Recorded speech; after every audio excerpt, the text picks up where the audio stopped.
Good evening. I'd like to call the Thursday, January 18th, 2024 Board of Selectmen's meeting to order. Can we all please stand for the pledge? I pledge allegiance to the flag of the United States of America and to the republic for which it stands, one nation, under God, indivisible, with liberty and justice for all. Okay. We do have something under Chairman's announcements, and I'm going to actually hand this portion of the meeting over to Max Postma for an Eagle Scout presentation. So tonight, we're here to congratulate 5 young men who achieved the rank of Eagle Scout.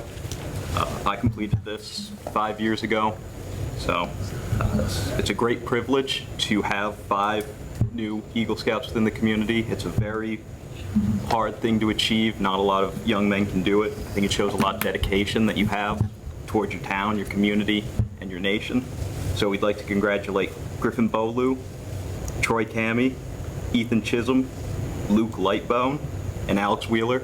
All 5 completed their Boy Scout program, became Eagle Scouts. Excellent. Thanks, Matt. Max, I didn't know you were an Eagle Scout. I am. Yes, he is. Unable to attend. Having watched some young men go through that program, kudos to you. I didn't know that about you. Oh, thank you. This board actually approved his Eagle Scout project, I believe. You were in front of It was 5 years ago. What'd you do? I was I there. did the flower boxes across the street. Oh, yeah. Yeah. Okay, sure, you're the flower box guy. Yeah. Yeah. We couldn't have left that at Eagle Scout, huh? Never mind the Eagle Scout. You were the flower box dude. Yeah. All right. That's awesome. So, and Lisa, we can get those Yeah, I'll certificates get out to them? Delivered to them some way. Some way. I'll reach out to the troop leaders tomorrow. Excellent, thank you. All right. That was all I had under Chairman's announcements. So we're to Citizens Forum. Is there anybody here for anything that's not currently listed on our agenda? Okay, seeing as there isn't, we can move to our first agenda item, which is the Whitensville Fishing Game change of manager and possible votes. Do we have folks from Whitensville? So come on up, tell us what's up.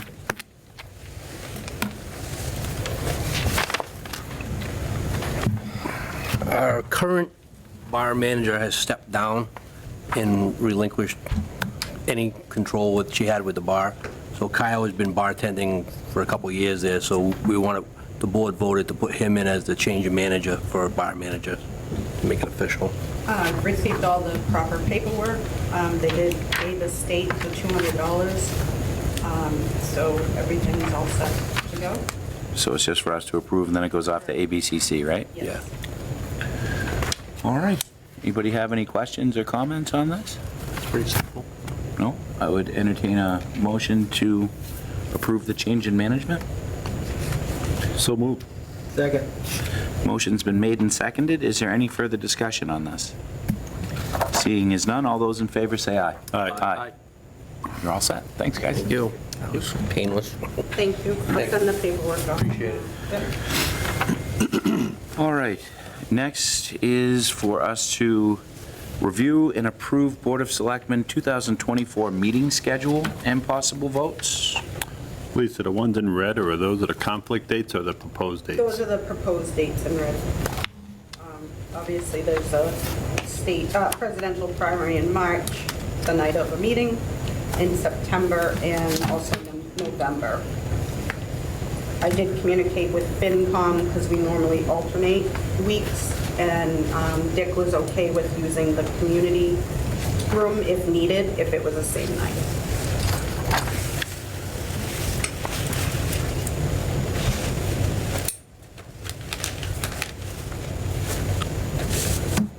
What day is the 4th on this year, of July? Thursday? Okay, yep, okay. Just curious. Thursday. Yeah.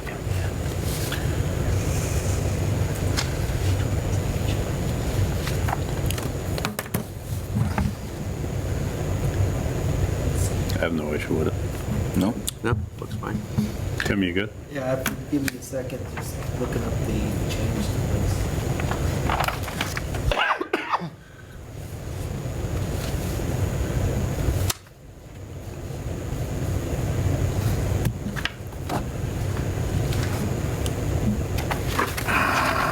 the one we might have to move possibly prior to town meeting would be May 7th, because I believe town meeting will be on the 6th. I'm deep into this. Did you talk about Thanksgiving? What day is that? A Thursday? Third Thursday of November. Which one? Every, It's the third Thursday of November. Always? Always. Never changes? Never changes. There's the beauty of public access, everyone. Every time you come across as a Christmas joke. is going to be on the 25th this year, too.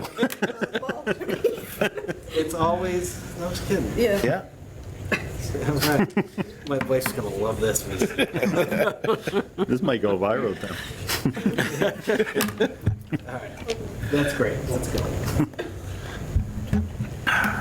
Make a motion. What? Wait a second, I've got the November 28th, it's Thanksgiving.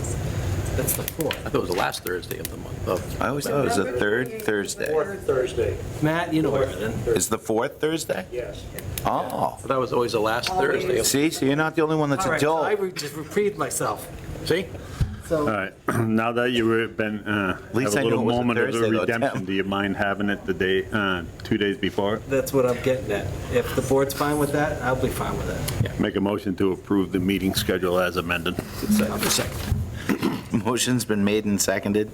Is there any further discussion? No. Seeing as none, all those in favor say aye. Aye. Excellent. So we have an ARPA update and possible votes.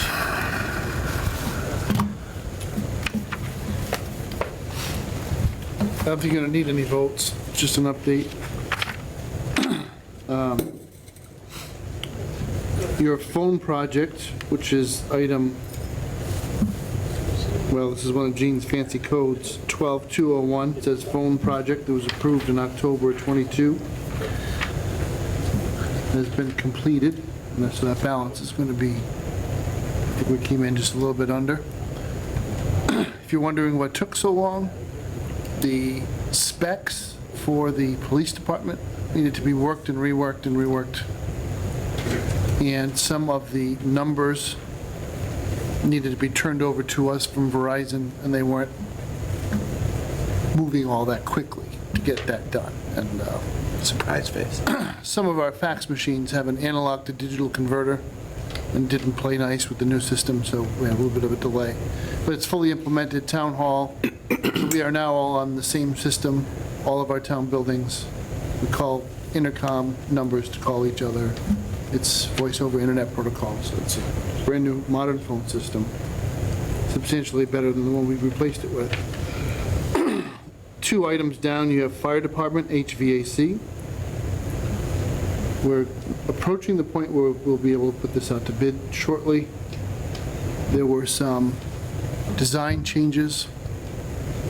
The house doctor, architect, Weston Sampson, worked out some plans to bring crew quarters back inside and to utilize the day room space for that.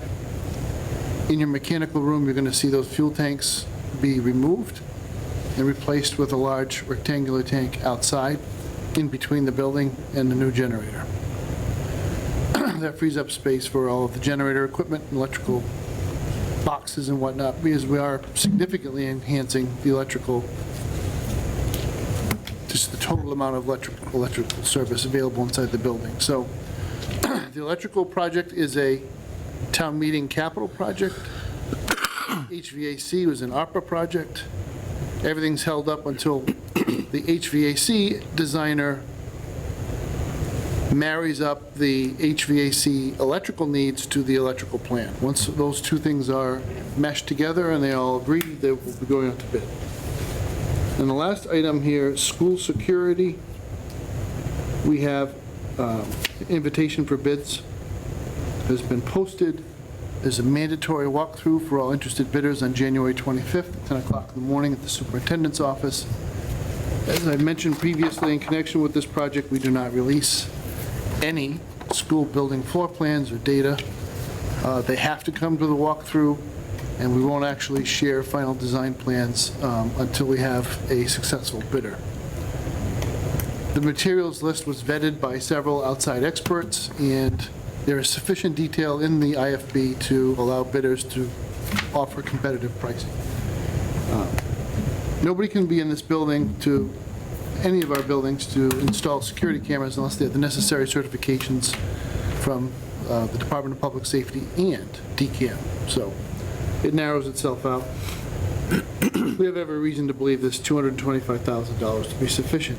So our major remaining uncommitted source of, or amount of funds here is the Depot Street Water Sewer Project, which we'll get cracking on soon enough. I have no reason to doubt that we'll be in any trouble getting that done for the end of the year. Are there any questions about that?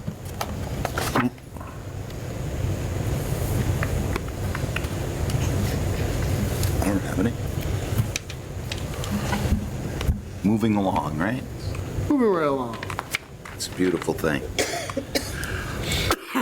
Okay, so we're on to the moratorium for roads first reading. So you want me to just read through the memo that's in our packet about it?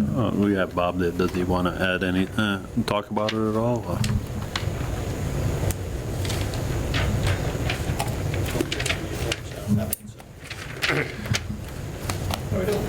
How are you, sir? Good. Good evening. So, what did you need to know? What, if you wanted to just explain what this is about? The road moratorium? So, actually, do you guys have copies of the draft? Indeed. Is Stephanie still do our minutes? Do you want a Lisa? copy? I'm sorry, what? Stephanie still do our minutes? Yes. Bob, Bob, can you just state your name for Stephanie on the minute tape? Bob Sullivan, Systems Manager for the Douglas Water and Sewer Department. Thanks. So we've done a lot of improvements over the past couple years. We have several more, as you just discussed, Depot Street. We also finished the water main and resurfacing on Cemetery Street. So there's been a lot of road improvements. And, you know, with natural gas coming into town, they tend to just come in and do what they want on occasion. So we kind of want to protect the investments that we put into all these roads. You know, we repave it. We don't want someone coming in 6 months later and ripping it all up and having horrible trenches like Northeast Maine right now. So we just thought it was a good idea to put a moratorium in place. You know, most towns and communities have moratoriums in place for that specific purpose, to protect the investments they put a lot of time and money into. So we came up with a draft. I don't know if everyone's had a chance to review it.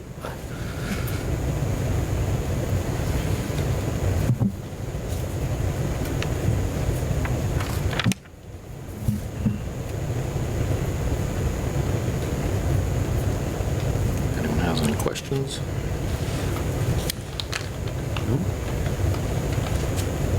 I think it's a good idea.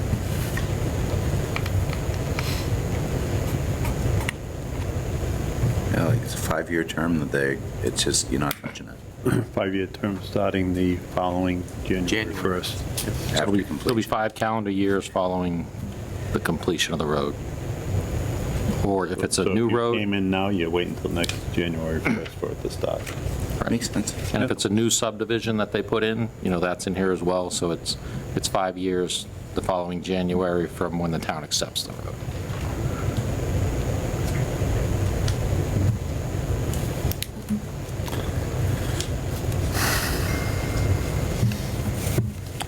It is just the first reading, and contemplate more, but it seems to be a prudent thing. Yeah, if anyone, They put a basement on the bond. What you just said about the subdivision, so if it takes a subdivision 10 years to complete,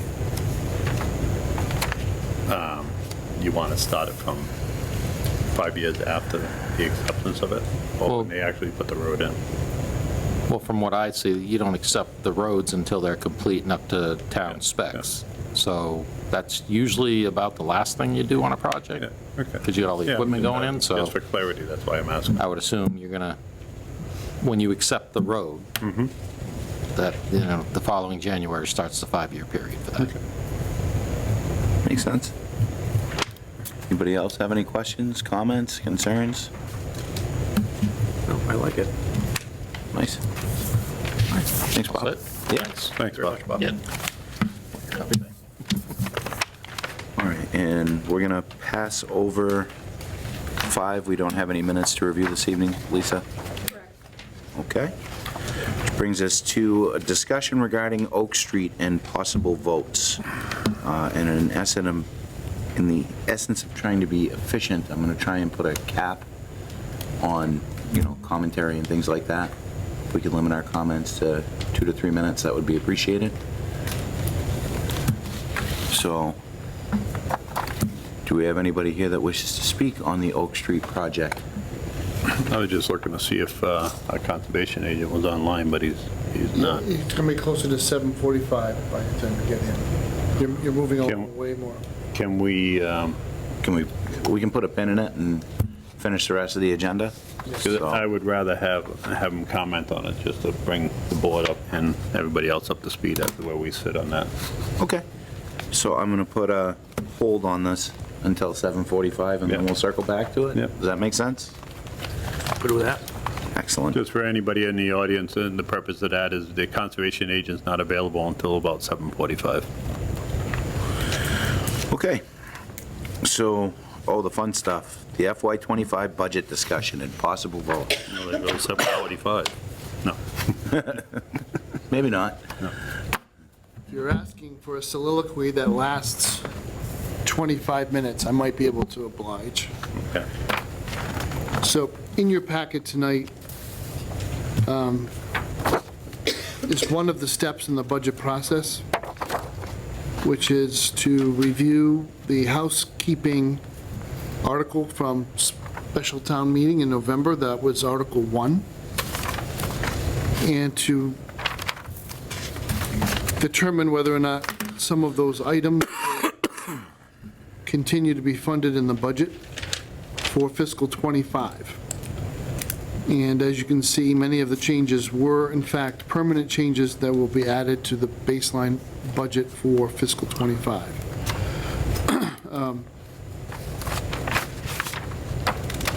A couple of key items, though, to review. Police wages in November were increased by $34,000. That was the retro payment of salaries due to the dispatchers after they settled their contract after the beginning of the fiscal year. So we had to make a payment looking back to the beginning to July 1st. There's no need for any additional funds to be put into the fiscal '25 budget other than the COLA and other things that we agreed on, any step increases for those employees, but the contract is now fully built into the base of the budget. Fire and ambulance wages, I put these together in one category. They went up a total of $155,000. That included one non-recurring expense of $95,000, which was a contract buyout for the former chief, leaving us with about $60,000 that was added to the base. What we did in the fall is we did a pro rata, however you want to say it, tomato, adjustment to the cost of additional paramedics that would work during limited shifts during the day to help us get ambulance coverage. So we gave the fire department a budget for that. That is made permanent in the budget at 70 hours a week, 7 days a week, every week of the year, as one of the baseline assumptions of the fiscal '25 budget. So that's going to be more than $60,000. But just so you know, you might be looking for a large increase on that specific item. You won't see it because it's already being incorporated in from November town meeting. So it went to the fiscal '24 budget. They haven't talked about it yet.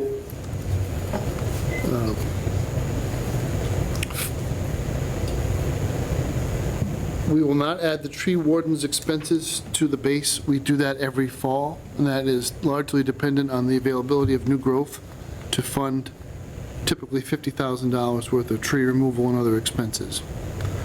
The Douglas Public Schools received a replenishment for recurring expenses of $187,347 at fall town meeting. That is being incorporated into the base. That is a recurring set of expenses, and a recurring allocation of revenue. So that's not a transfer from free cash or any one-time subsidy. That was going right back to their operating budget. The other smaller items you can see, I don't know if there's any questions about how we're going to budget for those things. They're mostly small adjustments. So here is where I am on the budget. My intention is to publish for the Finance Committee a budget that is, let's just say, 99% done. You're always going to give yourself that opportunity to fix a mistake or make a last-minute adjustment. It is only January, but next Tuesday. So I'm going to attempt to post at least the spreadsheet and some beginnings of analysis or explanation for Tuesday's FinCom meeting. I'd like to do a more thorough report like I did last year, and it might take me a week or so to finalize that. But just so you know, the one number I feel like is not going to change at all, I'd be very surprised, is the revenue. So this year's revenues available for appropriation, $35,447,312, which is a 4.9% increase year over year, driven almost entirely by new growth. We have the precise valuation in addition to new growth from the warehouse building, so that is a number we can count on in doing next year's budget. That value will generate $1.891 million of new growth, which is an extraordinary year for Douglas.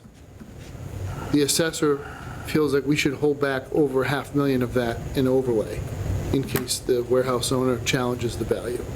We need to have ample resources to satisfy a successful claim. He has no reason to think that they will be successful, but that is a prudent thing to do. Where do you store that? Overlay. So it's basically at the end, bottom of the budget, there's a negative number every year. Yeah. Because we budget it as a negative. It's what we think we might have to pay out for abatements. So this year it'll go up from 100,000 to 550. If it's not used, it closes to free cash. Okay. I'm attempting to park as much money as I can and surplus, so I'm not balancing the budget to zero. I'm trying to balance to a 6-digit number that's in the black in order to have funds available for the purchase of real estate in association with the highway building project. So we don't want to have to raise and appropriate anything additional if we can help it. Obviously, I don't think 200,000 is going to be enough to buy a piece of property. It's just it gets the town a head start. And the other major things that are included in the budget are 3 new, 1 full-time equivalent, which is what I just mentioned, the 70 hours a week, 52 weeks of the year, for ambulance coverage budgeted at a paramedic step 1 salary level. The other 2 positions, each one is 1 FTE, is to add a new school resource officer to the police department, and the other one is to add another highway worker so that the staff will go to 6 from 5. As John Furno, once superintendent of highways, now fire chief, has mentioned in the past, that 6th position was cut from his budget quite some time ago and never restored. We really do need at least 6 people running the plows and doing the work during the year. So he's done both John and Adam have done a wonderful job getting through with just 5, but it's time to try to put that money back in the budget. So that's the highlights. That's where we are with that document and the process. I think this year, if you're watching the meetings, you know that every year we do this. We do the same dance every year. I think we end up with a different result, which is to work out the vagueness in between the role of the select board and the role of the finance committee in not only presenting the budget to town meeting, but the whole process of determining what it is that is presented at town meeting. And I think the safest conclusion to reach is that once it gets to the flyer, it's the finance committee's budget. And when it goes to the floor of town meeting, it is their responsibility to present their recommendation based on the numbers as they've adjusted them. However, my responsibility as administrator ends with the proposal of a budget that meets the requirements. It's balanced, and so then the statute only says that I give it to you and to the finance committee. In a nice, clean world, the select board, acting as the chief executive officer of the town, should review the town administrator's budget and revise those numbers, and then when finance committee starts to mark up the budget, they're marking up the select board's budget, not the town administrator's. If there's any difference, it should be the select board's budget. But I think once the finance committee takes it over and they become the mover of the motion to adopt that budget at town meeting, it's up to the select board. If you disagree, you would have to amend on the floor, not the other way around. So that's kind of where we've settled. That's why we're going early this year with, a lot of those final numbers not in the door, but we have really good way of estimating them for insurance costs and other things. We won't get our renewals until March, but we can say right now what we think they're going to be. It gives the finance committee a chance to interview the department heads and to review what's been proposed to that point before it's truly, so late in the process they don't have a chance to change anything. The other thing I want to mention is my draft is going to have a 10% increase for BVT and a 4% increase, which is 2 times higher than the historical trend for the Douglas Public Schools. So just shy of $600,000 increase for the Douglas Public Schools.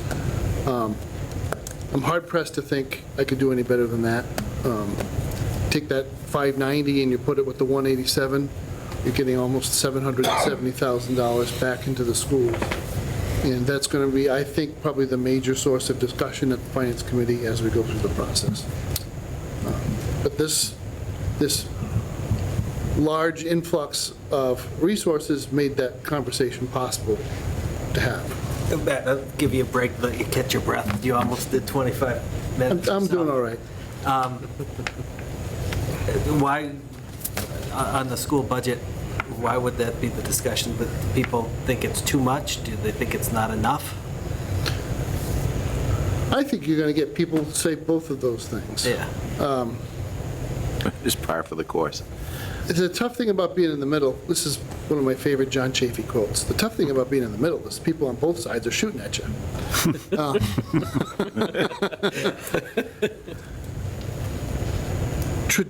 If you look at the history of the town's contribution to its local public school system, a 4% year-over-year increase is unheard of, completely unheard of. And the magnitude of the dollars being presented is just off the chart. As we went through the override process, we said the funds raised by the override would last 5 years. I think we've ended up stretching them out to almost 7. The school department, to no small degree, had a role in keeping us from needing to ask for any other additional funds or having to do more cuts, because they were able to keep their budgets in line.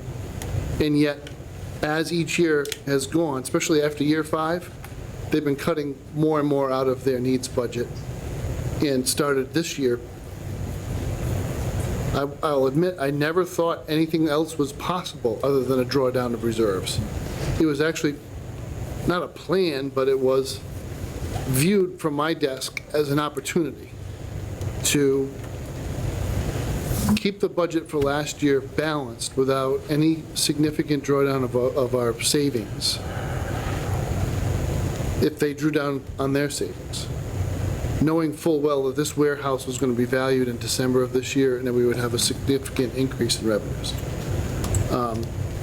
Having said that, I can imagine that the school committee might ask for even more than we're able to give them.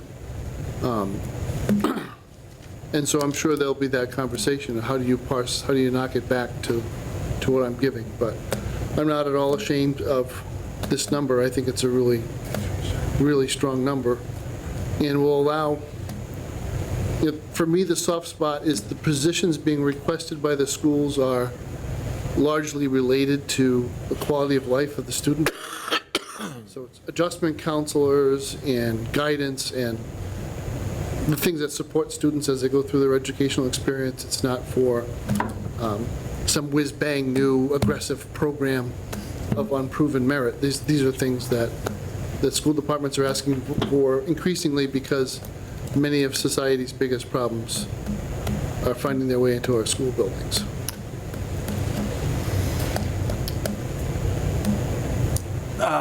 We need 13 more minutes. Yeah, no, well, You Rick, got all day this, with you, Tim. Matt. You can do it. And I would caution the board a little bit and not to cede control of the budget completely to the finance department. I mean, it may be their motion, but it, in many respects, is the product of what we put together. So I encourage that, that we really place emphasis on the budget this year. There is an additional amount of pool of money. I'd like to know exactly what that is and where your budget is taking it. And I think this board should weigh in. Costs go up in everything, and the school in and of itself as an island, is not immune from that inflationary pressure. And so 600 is far more encouraging than I think where we were maybe a few months ago. But I know there's demands everywhere, and if it is quality of life, school community-based measures that strengthen that school, we're putting 10% more in BBT, right, for a reason that we can talk about for another 25 minutes or so. But maybe there's a look at reducing the athletic fees and the theater fees and the band fees, whatever fees that we've got. And I think that would be a defensible use of some of that money.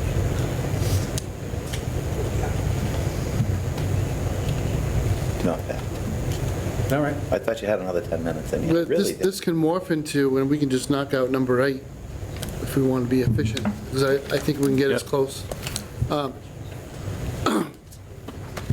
We have tentative agreements with police and fire unions that are going to be part of this budget. So when I talk about where I'm at with the number, I've already incorporated those changes from the union contracts for police and fire.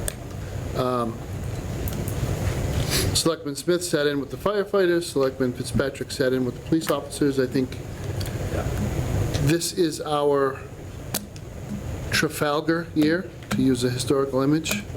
I don't like to use Waterloo because Waterloo was a loss depending on your point of view.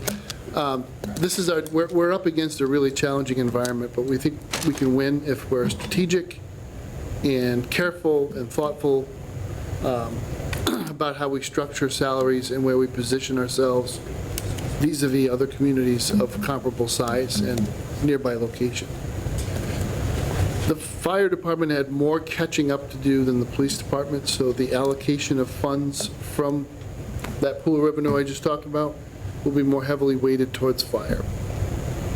If you remember in the past when we talked about these tables, we kind of used a rate of pay for a fill-in paramedic as kind of, it was just a kick around. It had no logical connection to any of the rest of the structure of the fire department compensation system. We needed somebody, we assigned a rate that was competitive for the market, and it was really very different from the way the structure inside the building worked for full-time employees. I think this contract, assuming everybody signs off, the attorneys for both the town and the union sign off on it. Since we are putting paramedic-only positions into the budget as a position, potentially full-time position, depending how many hours somebody picks up, that rate of pay has to have a logical reference point. We have always insisted that people be cross-trained with both fire and paramedic. But those people are getting very, very hard to find and very, very hard to recruit. So the new compensation table has actual slots for EMT basic, EMT medic, firefighters, and lieutenants, some of whom have basics, some of whom have paramedics. And your highest compensated full-time union employee would be a lieutenant with a paramedic certification. And we only have one of those people, but the salary growth there is substantial. What is that going to do? It's going to create an interesting incentive, competitive incentive. Don't drop that sharp thing on your head. That's all right. Speaking of paramedics, we'll be All right, don't worry, Kevin. We got one. We got you covered. in the past, you could say, I work a lot more hours than people in other departments. That's why my salary's higher. But, you know, I can get a competitive salary with less hours. As we bring the hourly rate to more and more competitive to those departments that work fewer hours than ours does, the gap between the income potential of working here and those other departments is really significant. It may form a fairly substantial disincentive for leaving that hasn't been present up to this point. So I hope it works out that way. That's where we are. In terms of union talks, getting back to the school department and where some of that money probably will go, is we have been invited to the table by cafeteria workers and custodians, both of whom are represented by a Teamster local, and the Massachusetts Teachers Association affiliate, our paras.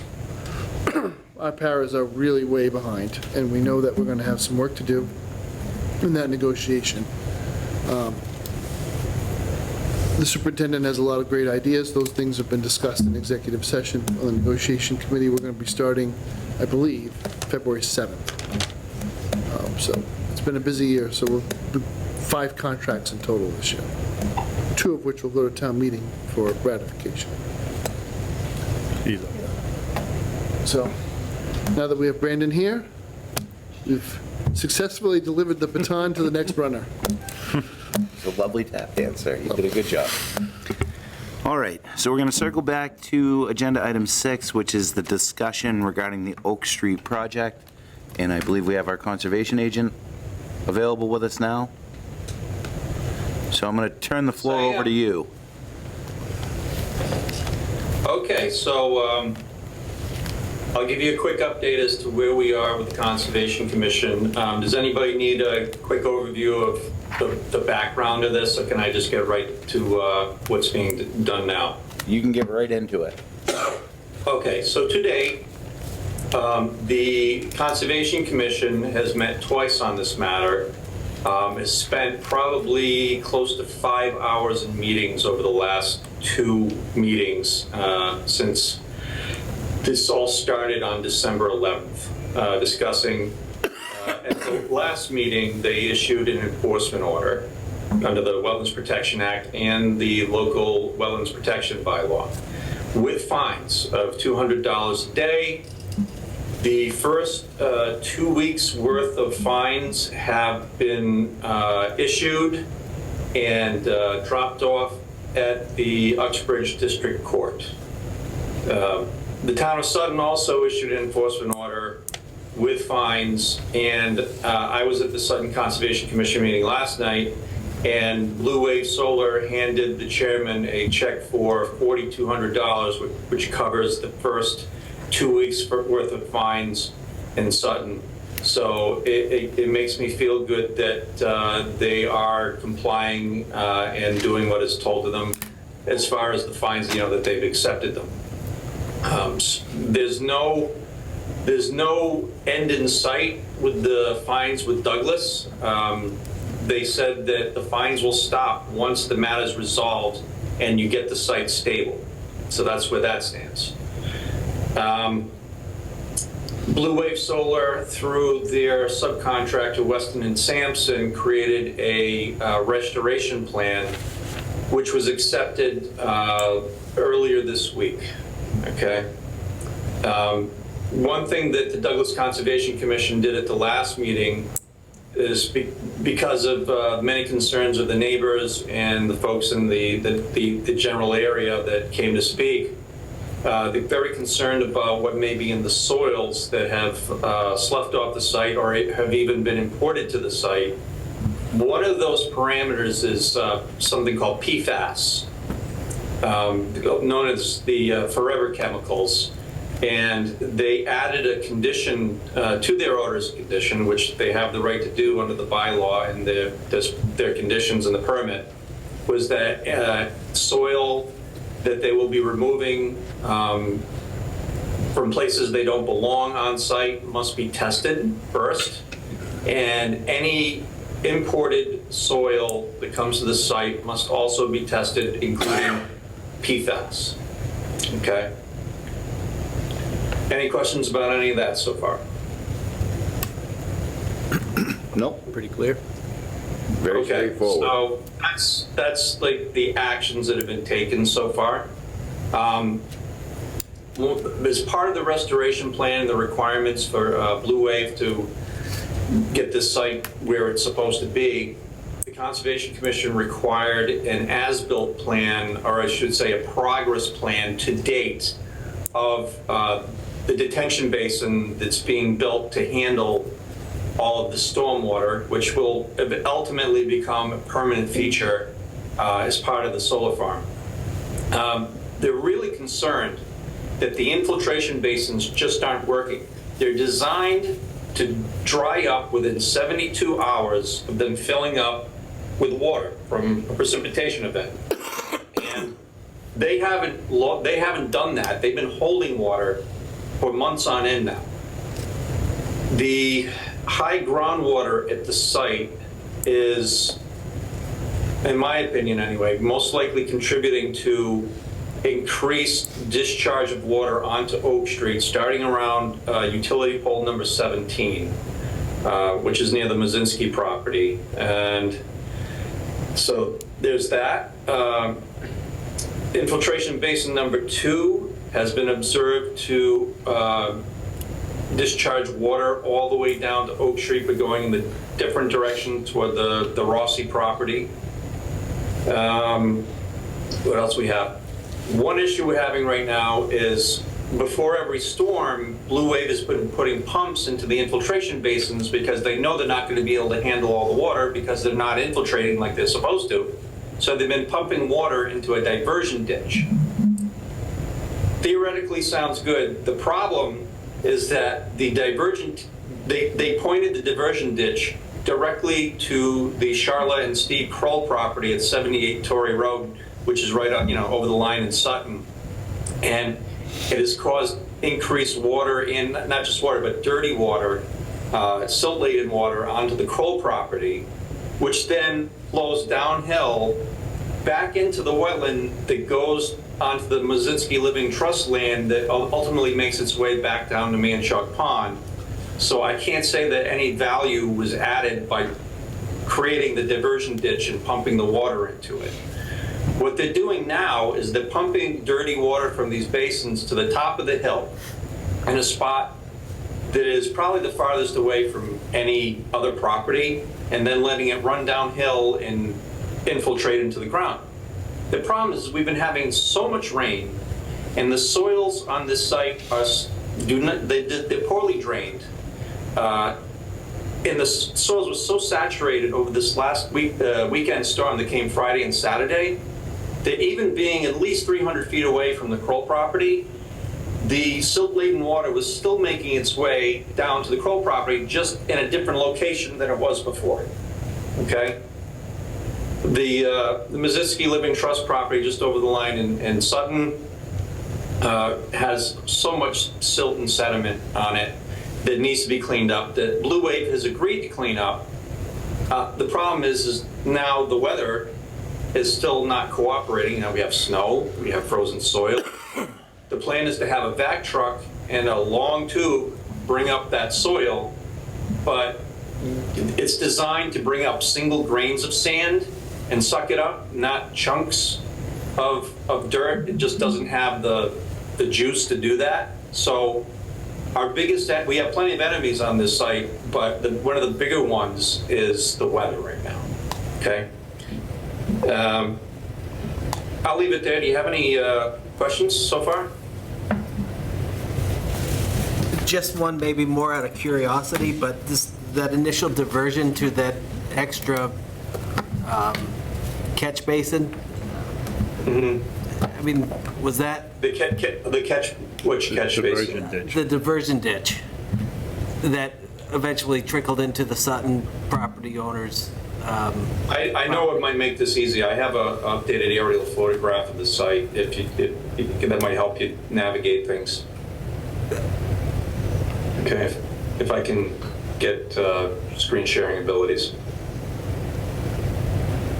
Yeah, I guess my question may not need a map, but look, to a It'll trained, help you a little bit. so. to a trained person, was that incredibly irresponsible? Like, they knew it was going to happen and were just going to punt the issue to someone else? Or was it a genuine attempt to solve the problem? I think that they thought it was a genuine attempt to solve the problem, but not much forethought went into the end location. So here's the site here as it looked the day after Christmas. Okay, what you see right, sorry, this thing right here, that's the diversion ditch being constructed, and it ends up discharging somewhere about right here. The water then goes through this little patch of woods, which there's a small wetland in here, so they're discharging dirty water into another wetland, which then enters the Kroll property right here. This line right here is the property line. And then the water takes a turn to the top of the page and then continues off-site. But having it discharge right here, so close to the Kroll property and in a wetland, which is already in a little valley, so it just created a little brook right through it, flying onto the Kroll property. So the answer is, I think they thought it was a genuine attempt, but not well thought out. So in essence, Hindsight 2020 on their end. so they're more reacting than actually being able to plan and put decent thought into this. Well, their Perhaps. system isn't working. What caused the original system not to work? And when will we know that? No, it's right there. See the baseball field? Yeah. Home plate gave out. Can it be What? fixed, or is it No, just? that's too where wet? that's the correction now. Explain it to him, Brandon, please. Can you say it one more time? It was a little muffled. Yeah, can you explain that to him? I was just telling Tim that basically your baseball field home plate gave out, but that's the reconstruction that we're looking at right now. Yeah, right here. Yeah, it does look like home plate. All right. So this Tim's a baseball basin guy. right here- this basin right here was not built by December 11th, so it was just an open slope. And we had that massive rainstorm on December 11th, and then everything shot downhill right to this corner, and then it's like it created a flume right to this corner and flew off site. So since December 11th, they've been building this basin and having water now from a swale that's on this side go into it. So it's intercepting water all through here and in this area here into the basin so it doesn't go flying off site.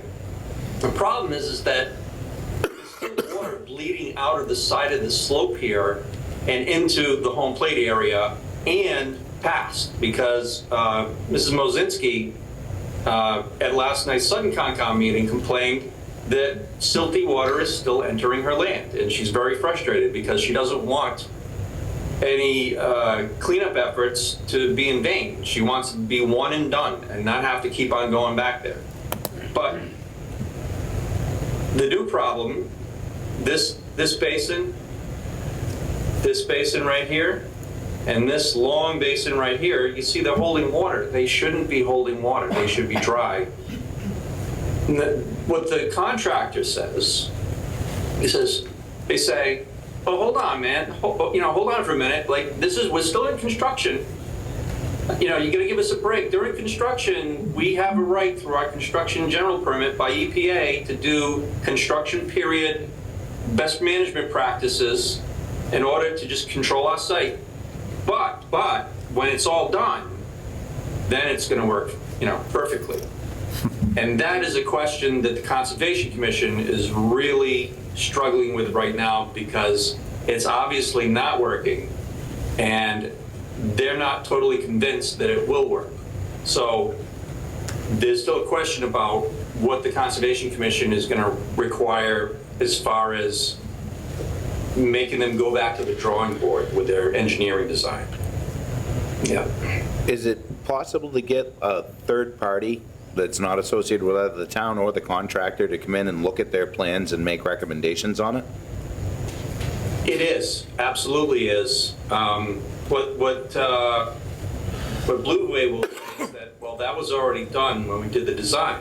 And the answer now is, well, obviously the design isn't working. What are you doing?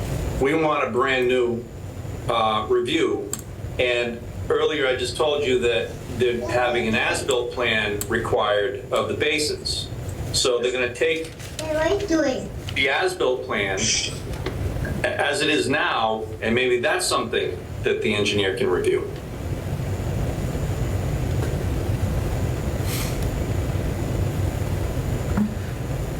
Brandon, do we know which PFAS chemicals are being tested or required to be tested for? You're more advanced than I am.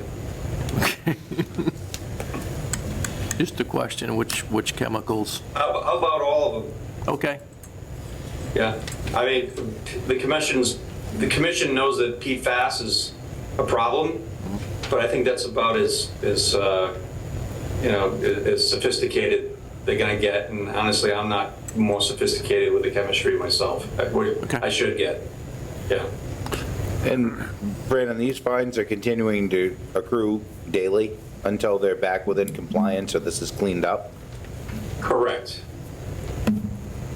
Yeah. $200 a day. We have to write a new ticket every single day because that's what the court requires. So you're up, you're up there?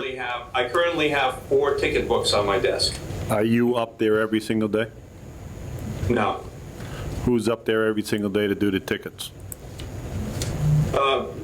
We are not giving them to them every single day in person. So the court allows you to accrue up to 15 days worth of tickets. They have to be sent or postmarked within 15 days of the day of the ticket. All right, so we hand them off at the court and we send it out the same day to the violator, and that is perfectly legit, and the courts will back that up. Okay, so that was a lead on to another question that I was going to have, so I'm just going to ask you straight up. How often do you inspect that site? Twice a week. That's what I've been averaging. So you've been there this week? I was there on... No, I haven't done it this week, actually. No. So you're going to do both of them on Friday? Yes, sir. Is that, no, Monday? I'm trying to remember my week now. Monday was Did I a do holiday. Yeah. Monday was, yes, but I worked. Yeah. No, I did work, and I was there, I was in town on Monday, yes.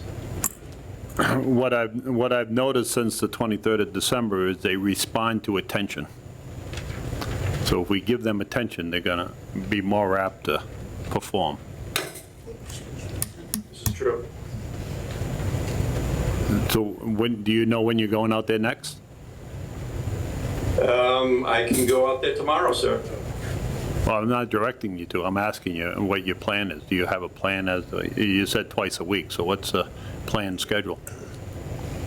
It's Monday, Friday, Tuesday, Thursday, when I can, I try to make the schedule as malleable as possible. I will definitely be there on this coming Monday because we have a Concom meeting on Monday, so I'll be there in the afternoon. Brandon, I understand it's a little fluid in what it is you do, and we know that day over day this is going to be there for a little bit.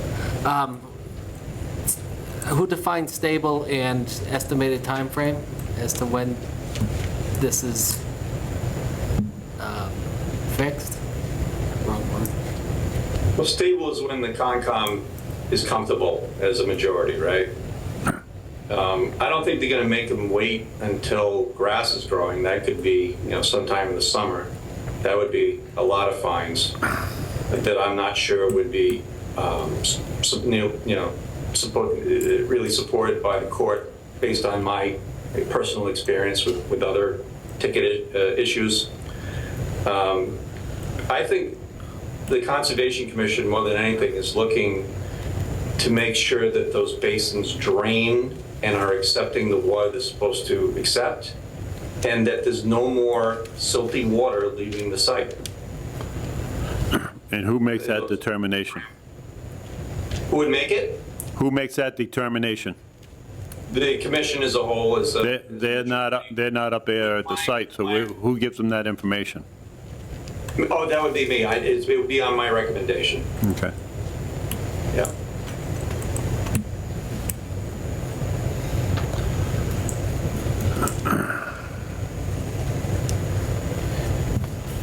Mr. Administrator, I would think that in light of the situation up there, that we have a consistent schedule, because from twice a week to not at all this week and Monday afternoon. So until it's under control and we're somewhat comfortable with it, I think that there should be some sort of effort, even if it's once a week. I wouldn't have a problem with once a week, but every other week, it just gives them too much time. When we went up there you had the rain event on the 11th, you had the rain event on the 18th. On the 23rd, I was joined with Selectman Smith and Selectman Postma. We went up there, did a site walk with Conservation, Sutton and Douglas. And it was apparent that they did a real rush job to try to create something that made it look like they were doing their work, which was in pretty poor shape. But because of the attention that they got, they stabilized their slopes and stuff. I'm not convinced that they're holding, because you can see it weeping out of the bottom. There's still silty water coming out of the bottom of it. I don't think it's coming down the hill, because everything around it is dry, right? So I think they need a little closer oversight in order to get this under control. But I'm not able to direct them to do that. That would fall under your jurisdiction. Brandon, what information should a planning board or conservation commission have in its possession before approving some of these plans? What testing should be done before engineered plans are approved by anyone? Soil infiltration testing is something, that seems to be the crux of the problem here. The estimated seasonal high water table through much of the site during the testing was 18 inches from the ground surface.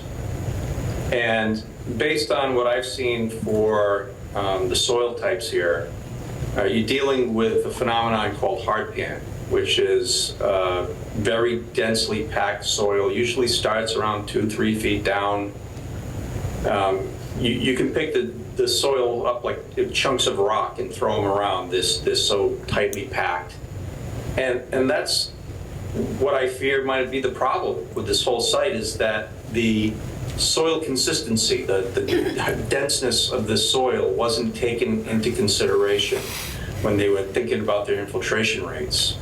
So soil testing, and specifically an on-site infiltration test, like with a double ring infiltrometer in saturated conditions, it really should be used for the infiltration rates. So when they go back to the drawing board, if they do, they'll probably end up having an infiltration rate that is slower than their original design.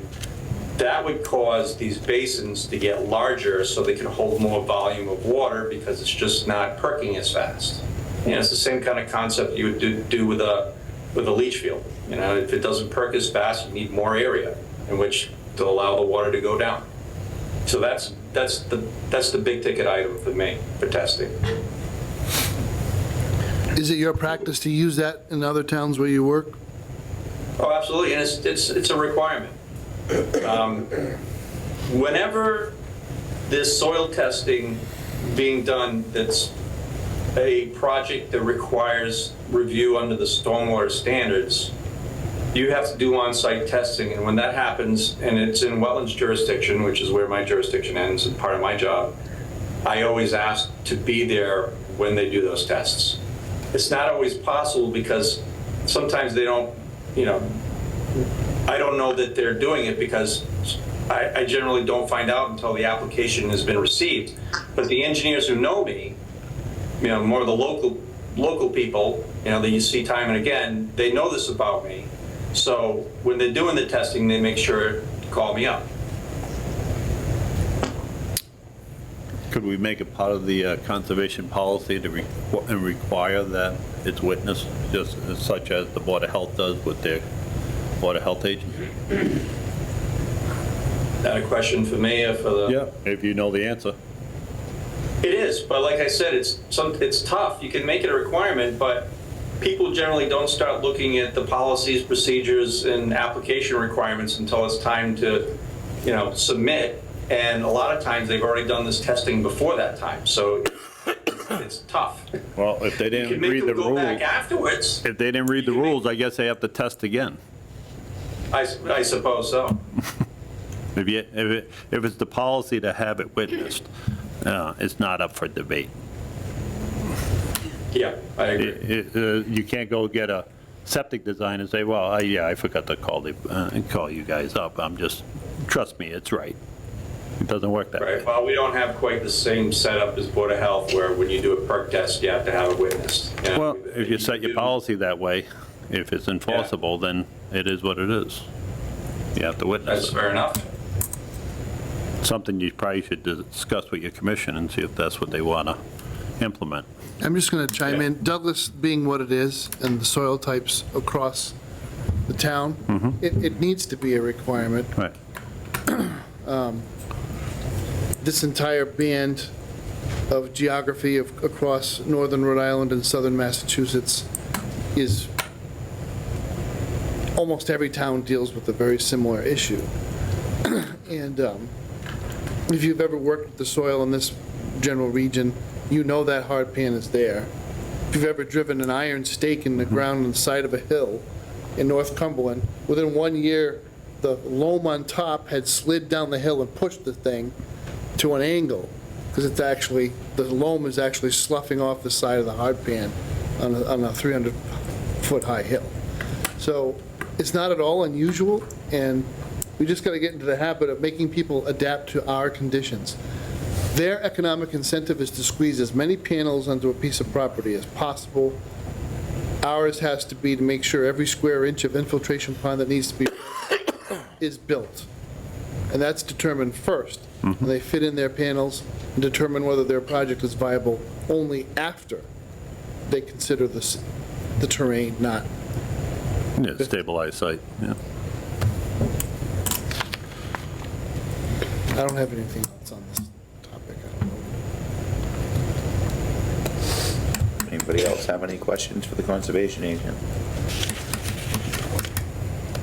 Well, something that's on my mind, obviously, this parcel, what was this parcel prior to it being this construction site? Was it forest, was it a pasture, what was this particular piece of property?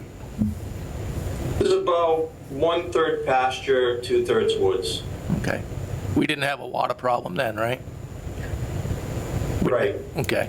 What's changed? Topography, obviously this tree's been taken down. Something's drastically changed. The tree's been taken down, and the soil, it's just open soil, unstabilized soil. That's the big problem. They've also been moving dirt around. They've been cutting, grading the land, making it so that the hard pan layer is now closer to the surface, so that there's not as much storage that you would have in the upper part of the soil. Yep. So the water is now hitting the hard pan a lot faster and has nowhere to go except out and down the hill. Okay. It's like creating what I call a seep or a spring. Yep. Okay. So between those two things, you don't have the tree sucking up the water or stabilizing the soil. You have bare soils Less soil. and soils that have been graded in a way that exacerbates the effectiveness of the hard pan. Okay.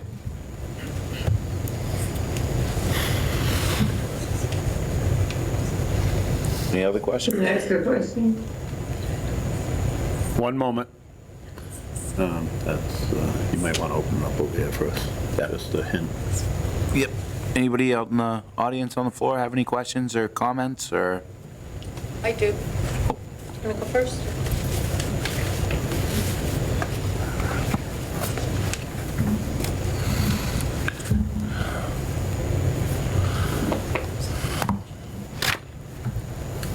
Hi, Brandon. Shirley. Is that Lisa? No, it's Shirley. You saw Hi. Lisa last night. That's right. Shirley Mazinski, 60 Oak Street. I believe it was Monday was the fourth time. All the water, everybody's complaining, and again, there's water in, silt in Lake Manchoc. It's a mess. And we've asked to have soil samples taken with the restriction that Brandon be there if they're taking soil from our land to test. And this was an agreement. They say, oh, you haven't signed yet. We haven't got the paper yet to sign. And that was their requirement. And we're getting tired of this because that land was okay until this happened. Nice puddles. It's great. It's dirty. So we'd like to know, when are the soil samples going to be tested? And if they have been, what did they show? And when are they going to fix it?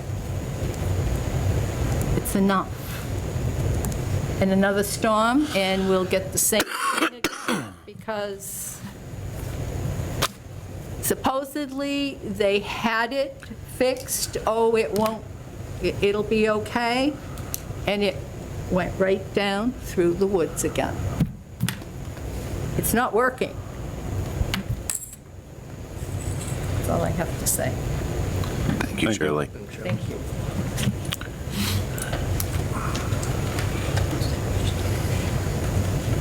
Hi, Would you like me everyone. to field any of those questions? Yeah, as they come up, I think Shirley's was the biggest question of when can this be fixed? And she has a great question. I haven't been able to get a straight answer out of Blue Wave or Weston and Sampson, because those are the folks that are going to be taking care of the soil sampling and heading the effort to clean the sediment out for the Mazinski property.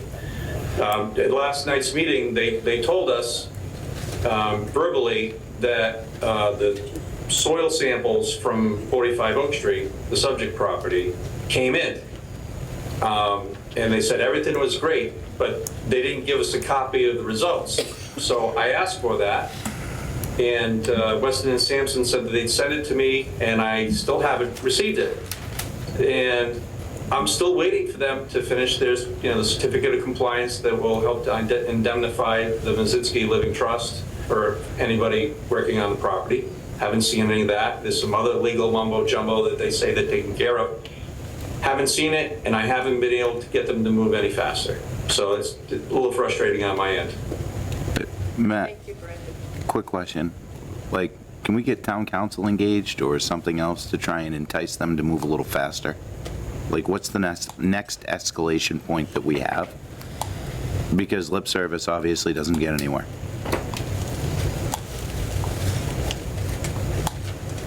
I don't know the answer to that question.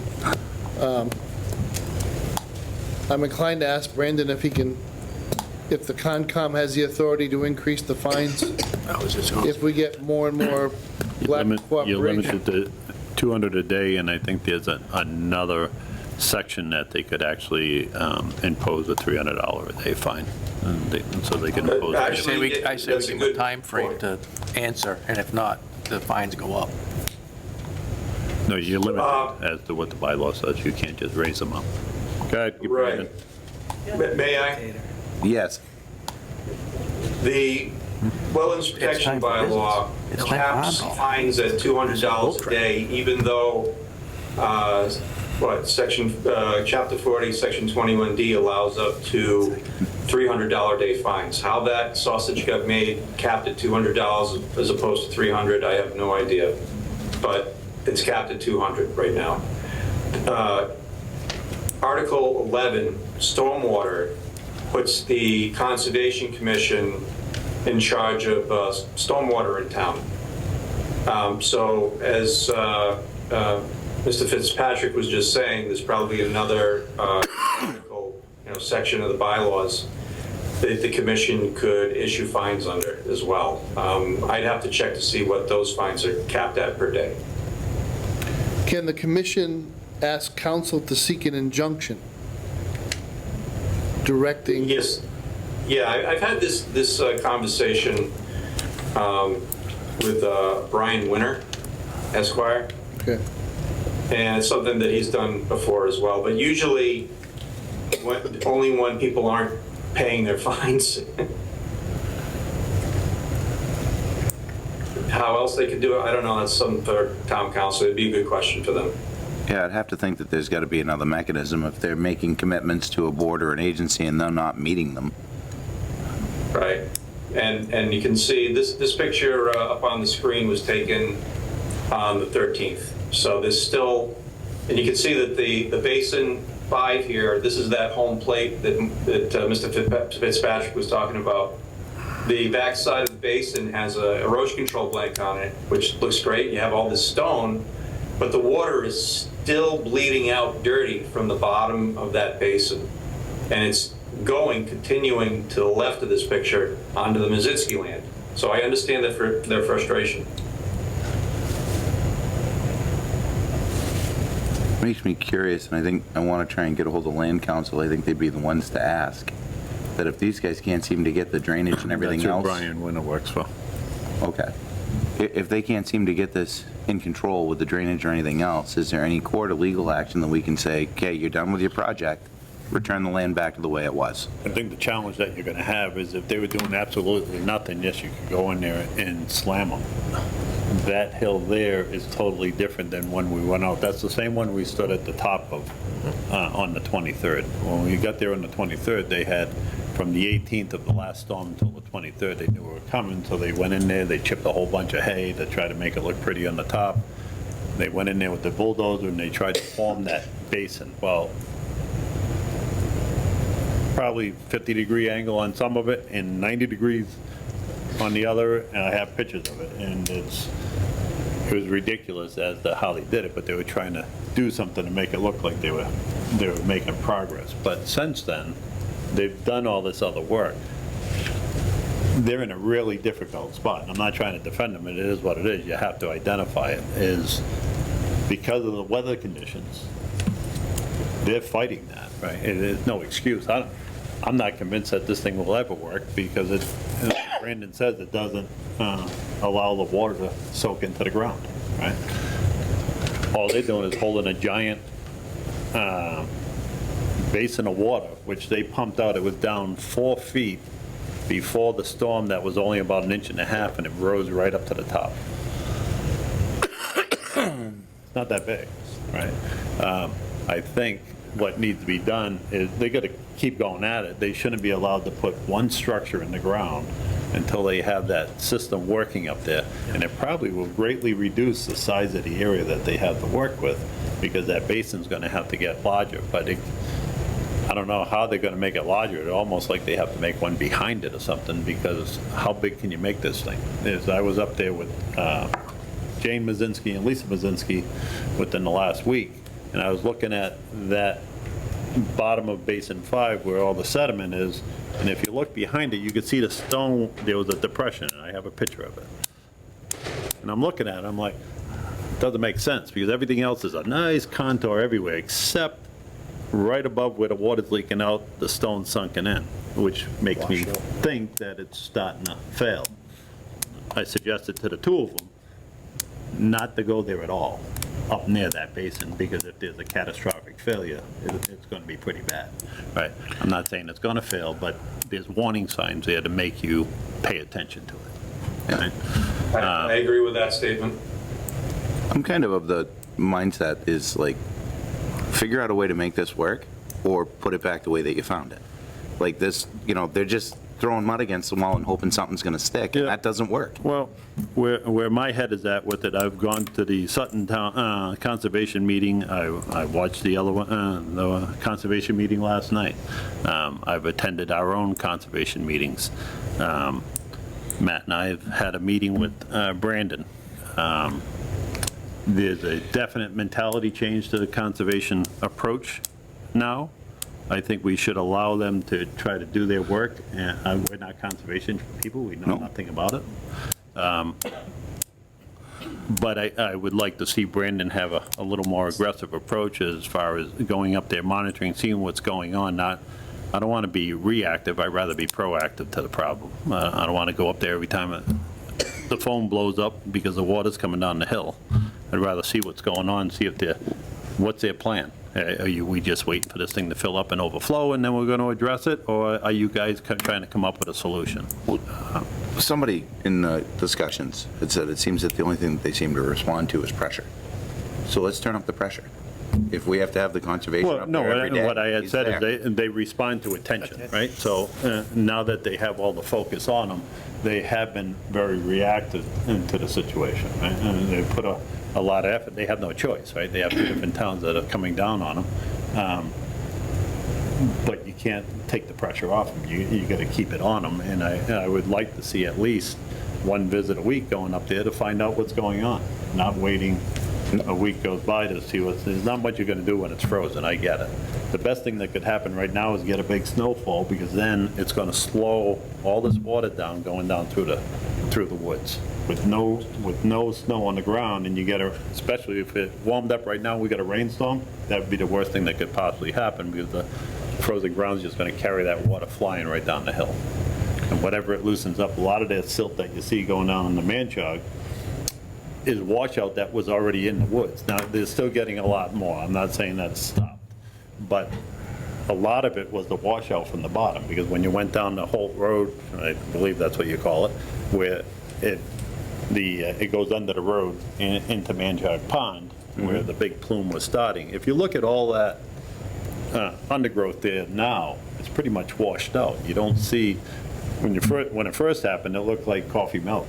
Everything was just coated with this stuff up, this high up on all the branches and everything else. Now it's pretty much washed out. You can still see it, but it's just a faint covering on it. So that leads me to believe that a lot of it's still washing out. Now, when I walked up through the woods with Lisa, and then we ran into Jane halfway up, you could see the dirty water coming down. So we just kept following it all the way up. So it's still a lot coming from that catch basin, because we followed all the way up to that, and I wanted to see how far it went to either confirm or dispel my belief that it was just the residual amount that was in the woods. But as you get up close on their property, that stuff's at least a foot thick in some spots. There's a tremendous amount of material up there. I think I'm even more concerned with the Mazinskis are asking for the results of tests, and they're not getting them, or they're asking for... Well, they haven't taken the test yet, so they're giving them a runaround. Can I finish my thought? Runaround with it, though, but that's why I didn't get it. I get it, but if they're asking Blue Wave, and they're the people that their property's being damaged by Blue Wave basically being negligent in their design, and they're asking for documentation to sign into an agreement, and they're not getting that, then that pretty much just tells me that this business itself is relatively irresponsible and not taking this seriously. And that's where I feel we need to turn up the more pressure. And I understand, like, it continues to do damage. We end up getting 8 inches of snow, and it's New England, followed by a 60-degree day the next day. What's the impact going to be at that point? Well, I just want to make sure that we're well aware of what our role is, right? Yep. So we got to be careful once we start getting onto private property, that becomes a civil matter. So be careful as to where you push. Wholeheartedly agree. It's just... I'm not trying to skate away from a problem, but you got to watch out where Well, I mean, what you may be suggesting, that's all. the damages are part of it, but it's like Blue Wave came in to do business with the town, and they're not being a responsible business, period. Yep. So, I mean, we do have some onus on saying, we're going to hold you as accountable as we can. Our ownership is to stop the problem from happening. That's up on the site that's under agreement with the planning board and stuff like that. All right. And just for clarity, is, Shirley, is your property in Sutton or Douglas? So, Yeah, and I'm just, for the benefit No, of thank everybody you. else sitting here, so they understand what we're talking about, that's all. All right. Ma'am, you've waited patiently. I'm sorry. I'll get to you in a minute. Lori Hout, 41 Oak Street, also referred to as the Rossi property earlier.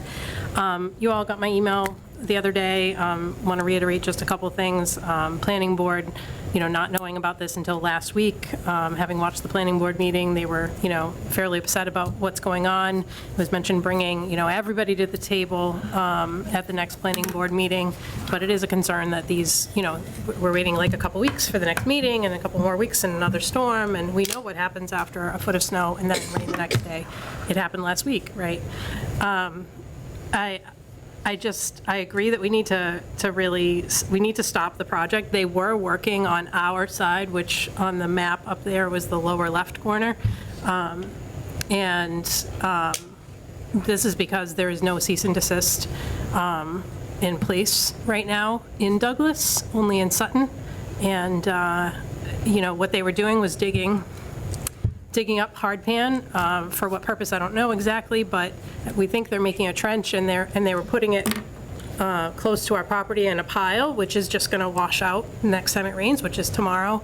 And then that's going to end up down into some wetlands on the 45 Oak Street property, and then into the street and down to Manchuk.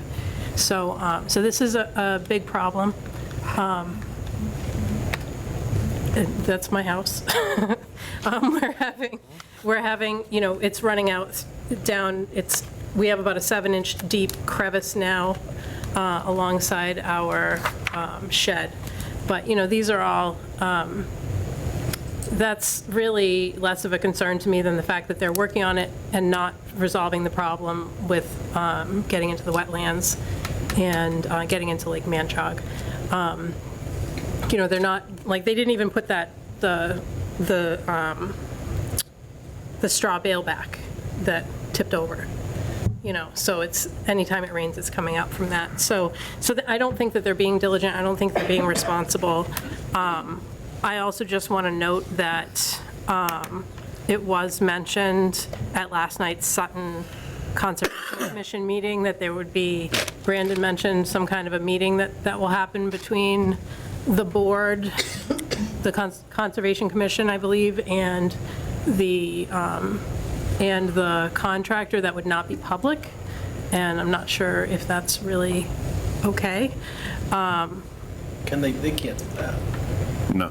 So I'm not sure what Brandon was talking about, but I just wanted to mention it in case that were to happen. That's a big problem. And so, ultimately, I just really want to make sure that the Concom and the planning board are on the same page, and they make it so that these people cannot keep doing things that are not helpful. There needs to be a plan in place, and whether that means they have to work together or what, it can't be 2 weeks and 2 weeks until the next meeting and 2 weeks more. It's getting out of control. So a cease and desist, right, isn't going to be helpful. Because they're not allowed to put in any structures, so they're not building the site. If you stop them, this just gets worse. What they need to be is directed to stabilize the site, and I believe that's what's happening.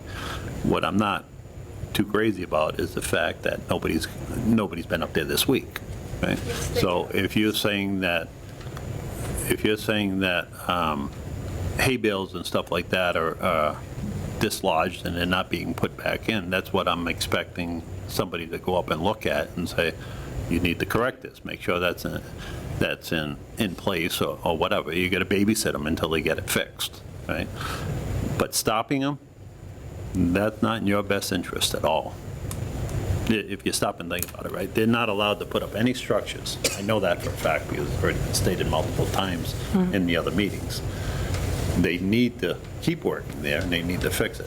What they're doing with the hot pan digging up, maybe they're digging a sub pump hole, but without somebody going up there and overseeing it, you can guess and I can guess. So that's what that oversight is. That's what I want it for. Which makes sense, but Yep. to that end, on Friday night, and Charlotte will probably talk about this next, on Friday night, they were pumping water. We could hear the pump on our side, so I texted Charlotte and I said, it's 9:50 PM on a Friday night. There's nobody up there. As far as I know, they shouldn't be up there. And the pump is running, and she sent her husband out, or she went out and at about 11 or midnight, and they took all kinds of videos and pictures. They were actually pumping it into one of these ponds that was overtopping directly onto her property.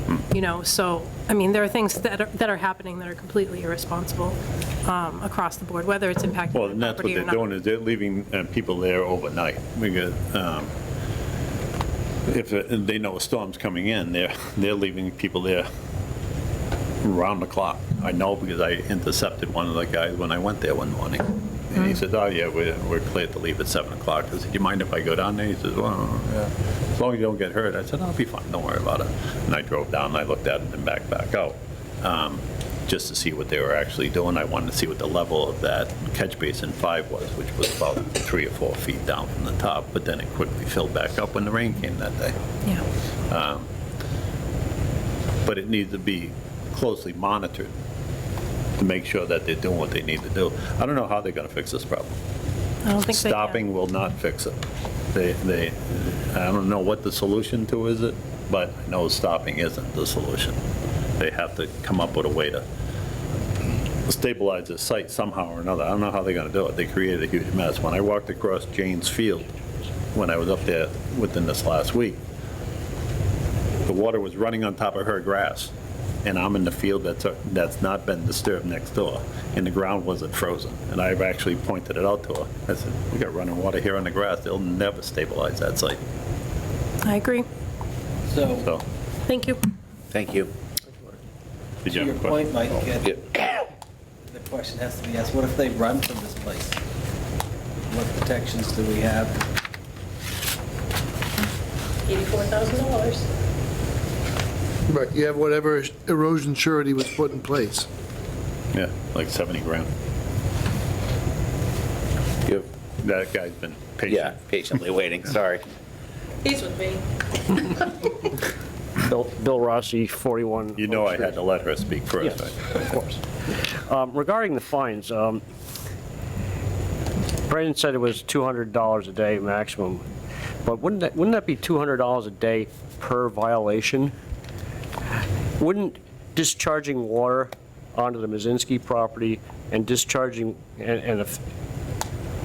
water on the Kroll property and leaking out of Basin 2, wouldn't those all be separate events that could be fined separately? Excellent question. Brandon? I say the same thing. That is an excellent question. That's another question for town council. The Conservation Commission and every Conservation Commission I work for that have done fines have let it go at one amount per day for everything's going on. I don't know if you can do it for separate events. That's something to look into. I don't know what the will of the commission would be to implement that, but it's a good question. Well, this is a way that you could possibly get more leverage. Oh, no, absolutely. So That's a great question. there's potentially many events going on here. It's like I said at the beginning, they respond to attention. So if that's a form of attention, then it's going to get there. Okay, A thank you. reaction out of them. Thank you very much. Great question.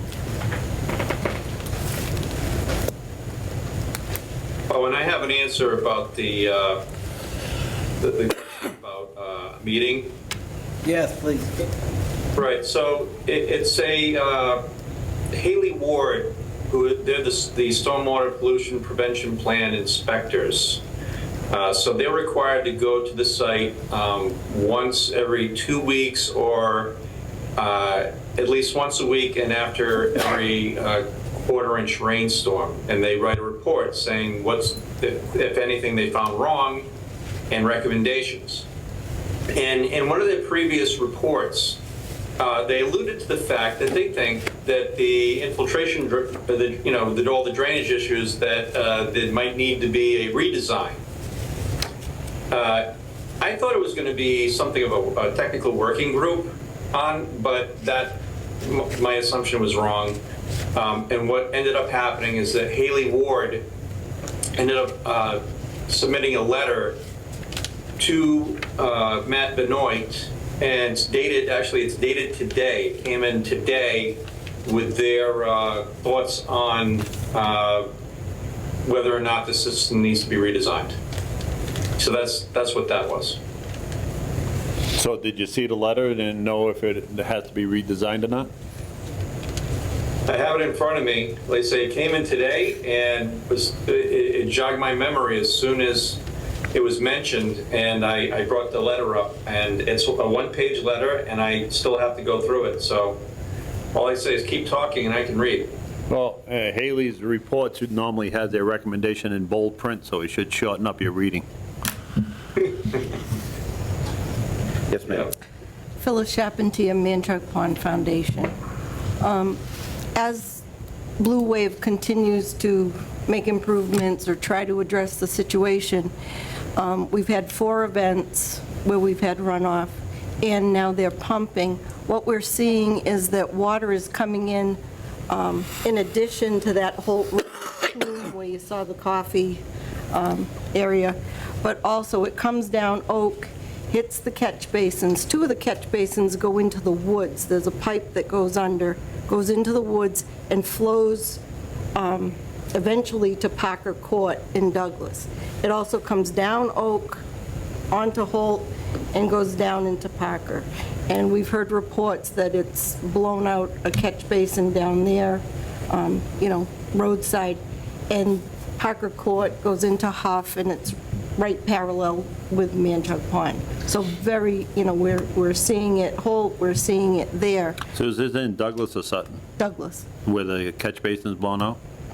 It's a little roadside basin, but it's private roads Adam, down look there into that. too, so, okay.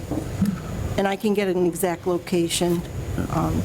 But one resident in Douglas reported that it hit that area of the road and then she has a, summer cottage, and it went under her 4-foot space under her house, so.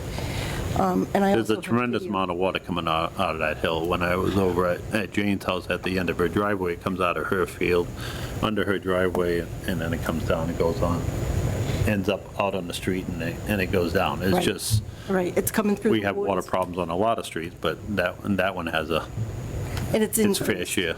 It's increased. And then now we're seeing with the Rossi's property, I followed it along the trench of the road heading towards Northwest Maine. And then, where the frost heave is, there's a culvert near there. It goes under the road and it's going down like where the gas line is. It's kind of cleared there.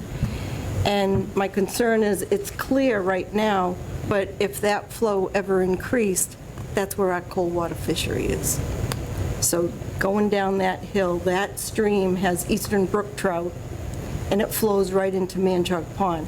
So if something catastrophic happened up at that site, and we start seeing sediment go down through the woods, then you're entering into the main portion of the lake. And the impact, Manchug Pond, Sutton, Douglas, and you've got 3 campgrounds, but you have 2 that are in Douglas, Sutton and Douglas, so, the impact's huge. And it was brought up last night at Sutton Conservation, but our water level has changed. We're in our drawdown period. The town had it down 4.5 feet back December. We had the storm event and the runoff off the site, and it came up to within 15 inches of full. We haven't gotten back down yet, so there's many, many docks that are in ice. Personally, at the point where I am, there's 2 pontoon boats that are usually sitting high and dry on land. They're in 2 feet of water. We've been rocking those boats, trying to break the ice, but today we couldn't do it. So we're going to have 2 pontoon boats with damaged and the docks are in ice now. And, you know, what do you do? The campgrounds are calling me, the docks are in ice, you know, and it's just gonna get colder. So they've, if you look at the watershed delineation, it's up at the top of the hill. So one side is Manchog, one side's Stevens. Stevens flows to a wetlands on the Kroll property that feeds a stream into, so Charlotte's reporting that that wetlands is drying because they're pumping it to the Manchog side. So our water level's coming up. I talked with Sutton Highway, who controls our dam, and he says he's had it wide open since December 11th. He can usually take it down in a week, and we're still up. So, you know, 4 events, pumping, is there any way that they can be made to take the water off-site instead of pumping it downhill to the neighbors? Could we require that they take their stormwater off-site if they can't manage it on-site? It's a good question. Great question for Monday night. Okay. And then this, we were told by Blue Wave, it's a dual-use property. So eventually there'll be a herd of sheep up there. So if we don't get our stormwater taken care of now, then we're going to be dealing with, It may be ducks. I was going to say, it's going to be more like ducks. he told me goats, then he told me sheep. So, you know, Duck with plus that, sheep equals deep, right? Deep water. manure management. Not Blue Wave, deep water. Thank you very much for Yeah, having this thank on you. the agenda. Yep, thank you. The sheep will need boots. Is there anyone else? You still have Mrs. Crowe up on the screen. She's a Sutton resident. Mrs. Crowe? Okay, I've got kind of a list here if you'll put up with me. Answer to a little history on the property. When I bought this property, I went and sat on as many porches as I could and talked to a lot of gentlemen that were retired. And one of them was Leo, and a very nice man. And he told me how this pasture was formed and why they left the rocks in the middle of it and a few other things. It's because they have springs in it. And now you're trying to make ponds into this land, and you're going to be constantly refilling. And I can honestly show you a way that's happened before, because if you look where they redid the pipeline, there was a pond there, and it used to feed underground. And now it's above ground. And you can follow that from my property all the way up to that pond. And you're going to probably have the same thing happen here. And I don't know how you're going to deal with it, but I'm not that good expert dealing things like that. Anyway, I think it's going to be a disaster from the get-go. That's my personal opinion. And then I have a couple of questions for Brendan. One of them is there a stormwater main plan in Sutton? And the second one was notice of intent in Sutton, because it looks like their intention was to use my property as their dumping ground and not repair it or fix it or help me do anything with it other than to wash it off. And every time they put that pump in there, they take more and more of my fields, or as people like to call it groves, because I grow nut trees and fruit trees, which they're busy killing and washing away. And all that material that's in the wash down in the field is going over a spring-fed pond, not pond, but spring-fed little pool, which it used to fill up from the 45 Oak Street underground. Now it's above ground and filled up full of debris, and that debris is going down towards Mrs. Lisa's property and then to the Manchog Pond. And this picture behind me was taken during a dry day where they were busy pumping. And this is on the side that's my back of my house, which when we had all these meetings said they never put water behind my house. Well, there it is. None of that, but it's full of silt. And when you look over the wall, it's dry. So if they're pumping that up the hill, it's going down in the hill and in my property and popping up somewhere else. Well, I have 500 feet between the property line and my house. It's coming down, tearing out the access roads. Now it's taking out the back of my backyard and ripping that down and going down and filling up my wetlands. This is all bypassing the side where the way it was designed was there's 2 pipes under Torrey Road. The water comes down underground, comes up in spring area, nice and clear and pretty, and goes down the side of my property, weaves its way around the wetlands, and then out the road. Well, it's not doing that because it's coming straight down through my backyard with all my material and starting to fill up my wetlands below that and going down towards 74 Torrey Road, which is my neighbor, and then into the culvert. So they're basically redesigning my farm. And I don't appreciate it, and that's why I sent a cease and desist letter to the town manager and the planning board. Of course, it's like spitting in the wind sometimes. And you can see where my frustration is, and they're saying, oh, we're gonna pump this out. Well, those people that you saw in the videos that we gave Brandon, they came under the cover of night, pumped that out so we wouldn't see. Because I called earlier in the day and asked the police to come and stop them. You know, you get a little frustrated when you see the damage happening to your land. And I now have beginnings of a ravine in one of my fields from the washout. And that's 5 acres there. You're affecting 20 acres of upland. This is going to drain into, in fact it is doing underground, it's draining into the 6-inch pipe we have behind the house to save our driveway, which we never intended for it to be used for this purpose. And they want to put 2 more ponds in. I don't understand.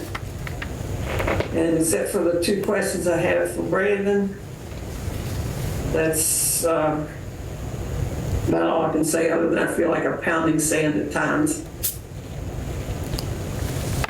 Okay.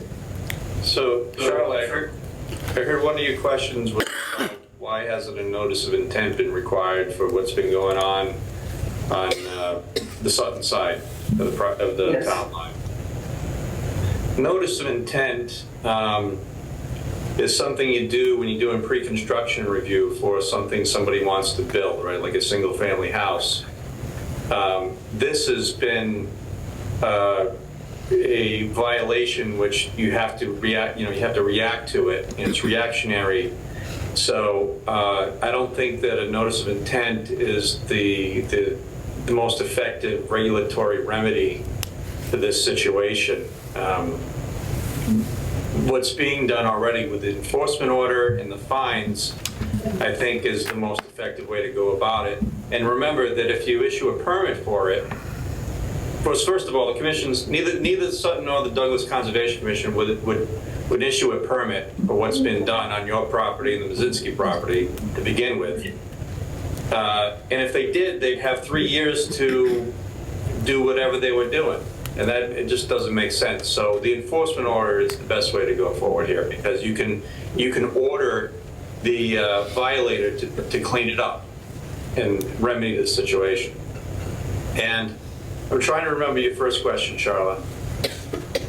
First question was stormwater management plan.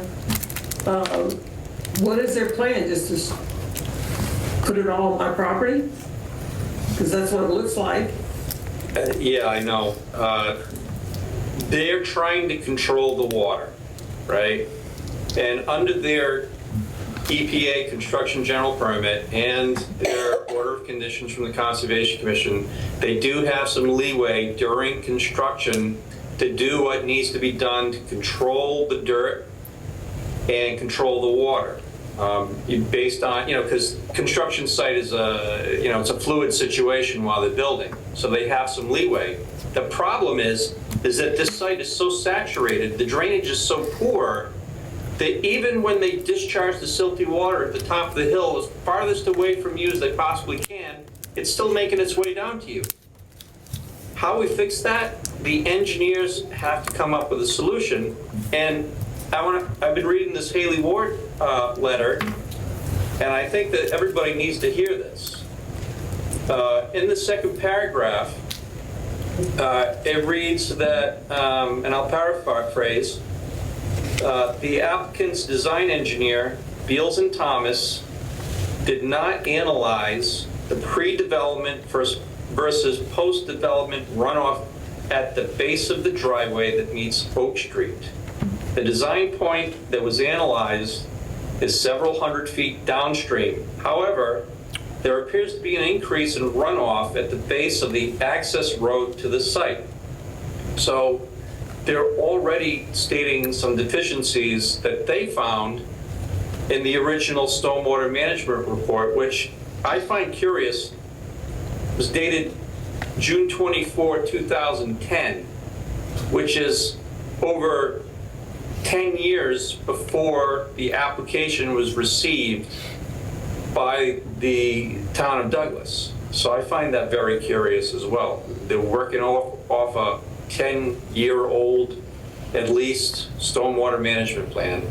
So, yeah, they also say that the area of the old cart path was partially vegetated, rutted, wooded, etc., whereas now the road is a compacted gravel road that conveys stormwater at a higher rate and volume. So there's definitely pointing out some deficiencies in the stormwater design and engineering that was brought forth by Beals and Thomas. Okay. Question there. Is there any restitution for me and my farm, or is that just going to keep on washing away?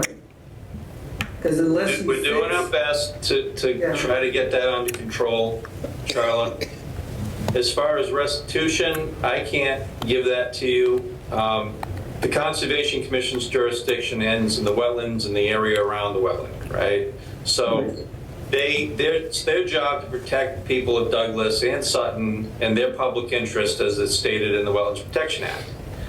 And if it's doing damage to your property that's affecting you financially, the commission cannot help you with that. They can bring the land back into compliance, and compel the fixes, but they can't reimburse you.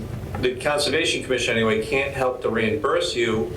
And you have water going in places where there's no wetlands and not near wetlands, so that would be a civil matter on your end.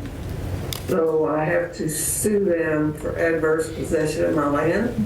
That's basically I'm not going to get into any more legal. I understand. Out of my place. I think I went as far as I could. Yeah. Does the state have a role in any of this? What's that? Brendan, can the state play a role in any of this?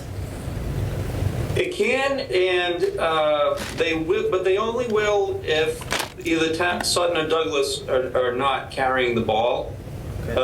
Believe the DEP Central Region Wetlands and Waterways Program has they know about this. They've known about this since December 11. They visited the site that week themselves. I got a call from the section chief in the Wetlands and Waterways Program, Judy Schmitz, asking me if the town of Douglas was going to be doing anything about it, because it's DEP's policy under home rule amendment to allow the municipalities to administer and enforce the state laws and the local bylaws, and they only step in if something has gone egregiously wrong, or there's no action on the local level. And so far, there has been action on the local level. They are watching the situation closely, so if they need to step in, they will, but for the moment, they're letting the town do their thing. So Brandon, do you know, are the state fines more aggressive than what the municipalities are offering? They fine aggressively. They were ready to issue something called a unilateral administrative order, possibly with fines. So they're not always with fines, but I've seen them go into the tens of thousands of dollars. That said, the town of Sutton currently has a fine of 90 days. That's how, when they voted, they voted to do a $300 a day fine for 90 days, at which point there would be a reassessment of the situation, and they could either decide to suspend the fines or continue them. So that's $27,000 right there. So Sutton has already fined Blue Wave $27,000 with potential for more if there's no progress. Okay. So that's not a small amount either, you know? Well, thank you, Brandon. Well, All right. Is there anyone else that wants to speak on this? Sure. If I may, just one more thing. Sure, Shirley. Yeah, I would like to say something if I could. We can figure out how to make this thing work here. Can you hear me? yes. Is there some way to where all the people that are being affected can sit down with these people, with somebody we want from, obviously, from another work ethic or whatever that's not involved with Blue Wave, and see if we can work something out? If something like that would be done outside of the town's purview, that as landowners that have been impacted, you guys are welcome to meet and collaborate any way you'd like to. Well, the only way they've contacted me is they want to meet me privately, and I can't, number one, I don't trust them anymore because they've been here 5 or 6 times saying how wonderful this is going to be, and as I watch my land wash away. And I can't say for the other people, because whatever they do, they're going to impact my neighbors. And the next victim, which is the next 2 ponds they're going to put in, is going to be Stevens Pond in my wetlands.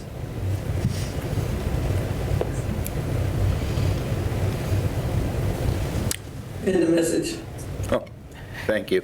Sorry. Shirley Mazinski, 60 Oak Street. I just have one more thing. When you speak of Haley Ward and the site inspection memo, this was December 12th, 2023. I'll pass it around. I would like it back. But evidently, and I believe they were working for planning board, and they're recommending that it be redesigned. But I don't think, I got the impression that some of the members of the planning board never saw this. But I would like it. Thank you, Shirley. So while that's being passed around, I actually like to address comments made by the planning board as far as the supposedly a town turning a blind eye to it. When it came to the attention of this board, I think we took a very aggressive approach. I know the town administrator took a very aggressive approach to it. So I went one step further and I asked for a copy of, I got a couple of their meeting agendas because I was just curious if they did if the same practice was being implemented that happens on the zoning board. Whenever there's engineered reports, there's usually a link that's attached to the agendas. And that is the case in, Where are the kids? Where are the kids? I object.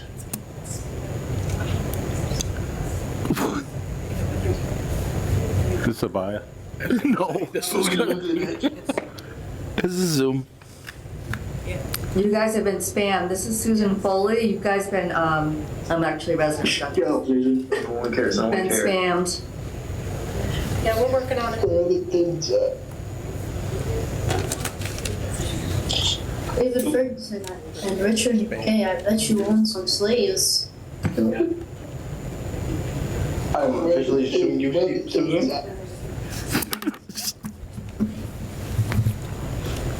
So to Avaya's credit, this doesn't happen. No. No, because it doesn't work. Better than this.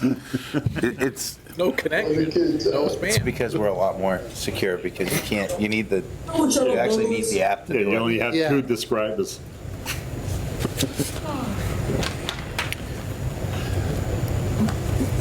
Kelly? Shut up about my sweater, all right?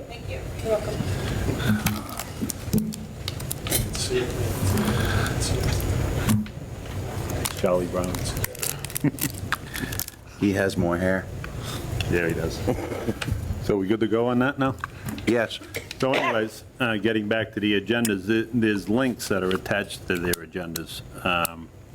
And it's my understanding that any of these reports are typically, or whatever, supporting documents are added to their folders. I don't know what else needs to be done, and they get the members to understand what's going on with this site, if they in fact are getting these. But I don't think it falls on the shoulders of this board or the administrator to make sure that they have the documents that they need to follow up on their sites. The other thing that I want to pay attention to is, on the zoning board, we always have under discussions on ongoing projects, so then we could talk about them at any point. They have a section called ongoing development. And DW Solar at Oak Street is listed on here, and two of the different agenda items. So I would think it would be something they may want to inquire about periodically to see what the status of that is if they don't know what's going on with the site.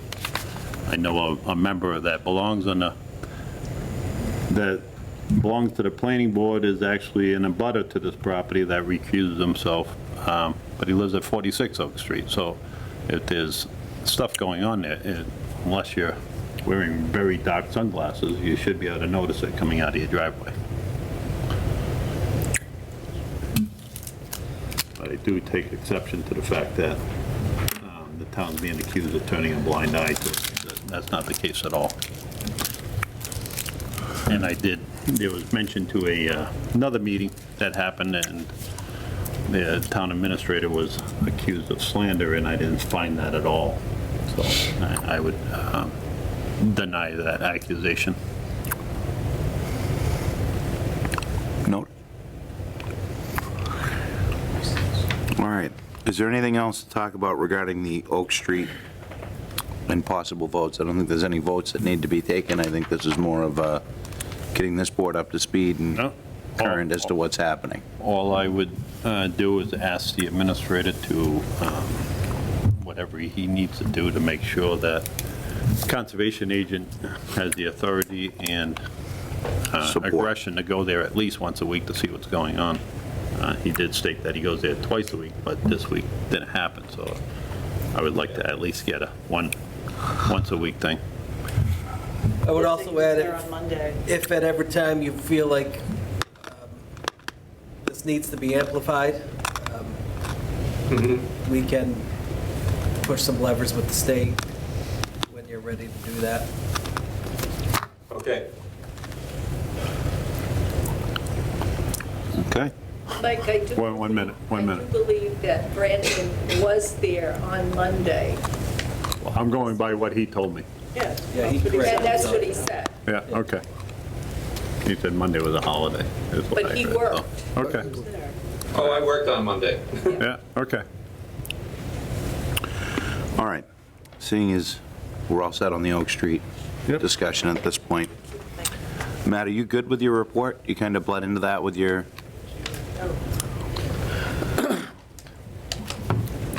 I did. I'm going to just follow up with something that the vice chairman said.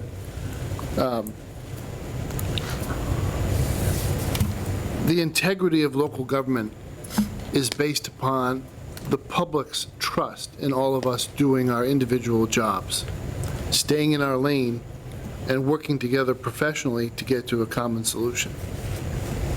From time to time, we have to call people out. It's just the nature of the beast.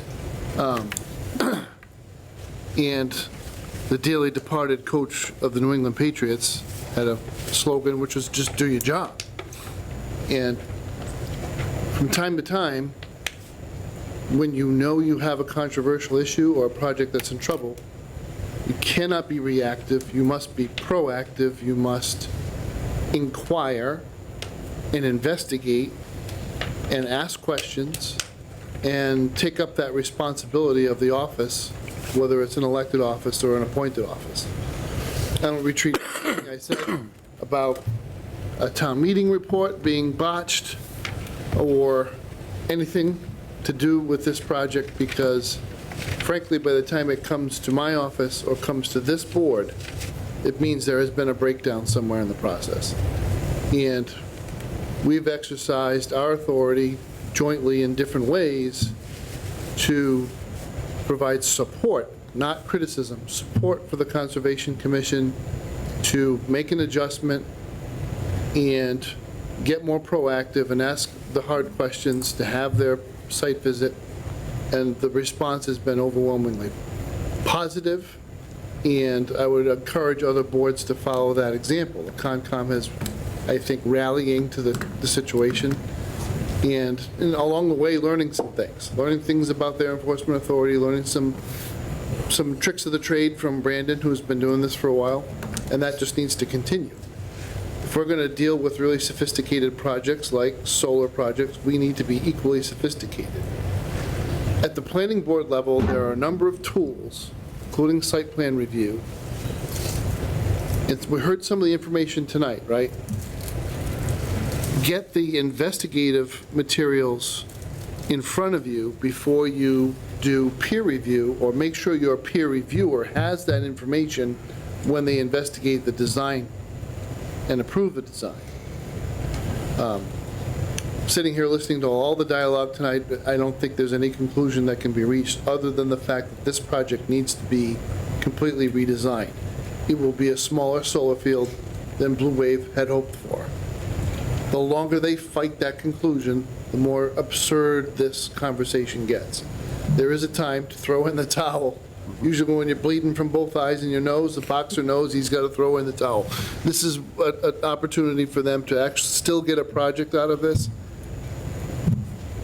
I'm not optimistic about that. I mean, the only way I think you can make this place work is to make it look like the stereotypical Asian rice paddy, which is more of a terrace than a contoured slope. I don't know if you can do solar panels like that, I doubt it. But they've basically taken on an almost impossible site, and they're making it terrible. I don't see them fixing it. Some of these things could have been identified at site plan review and investigated further. There is no rush. There just isn't. And our solar bylaw and to the extent that we need to revise some of the things that we've down and tighten it up so that we've learned some things. Maybe we don't let these guys work on these projects when it's so cold outside that any effort to revegetate a site won't be successful. Maybe we need minimum vegetation cover before the next phase of a phased project can go forward. There are some, I think, low-hanging fruit that we could do so we can continue to work with the solar industry in those suitable sites. But, rather than cast aspersions on anyone else in the organization, just rally up and do your job. And at the end of the day, it's not personal. It's about the people of the town of Douglas who pay the taxes and who are trying to have their lives here. That is the only thing you should care about. And it's not about fighting with each other. It's about, all right, I got called out, maybe there's some additional things I could do. So, I've said my piece. Yeah. It's late, I think we have an employee who's been waiting for a long time to Yeah. have a conversation with us, I'd like to. With that, I just want to add one thing, just for clarity, that this project hasn't been singled out. The same amount of aggression has been also used on another large project in town, and that's also been impacted by fines. So, yeah, I think it's important just to note that. Fair enough. Okay, so we are on to open session topics not reasonably anticipated 48 hours in advance of this meeting. Do we have any? Seeing as none. No. We do have one? Yeah. We got it.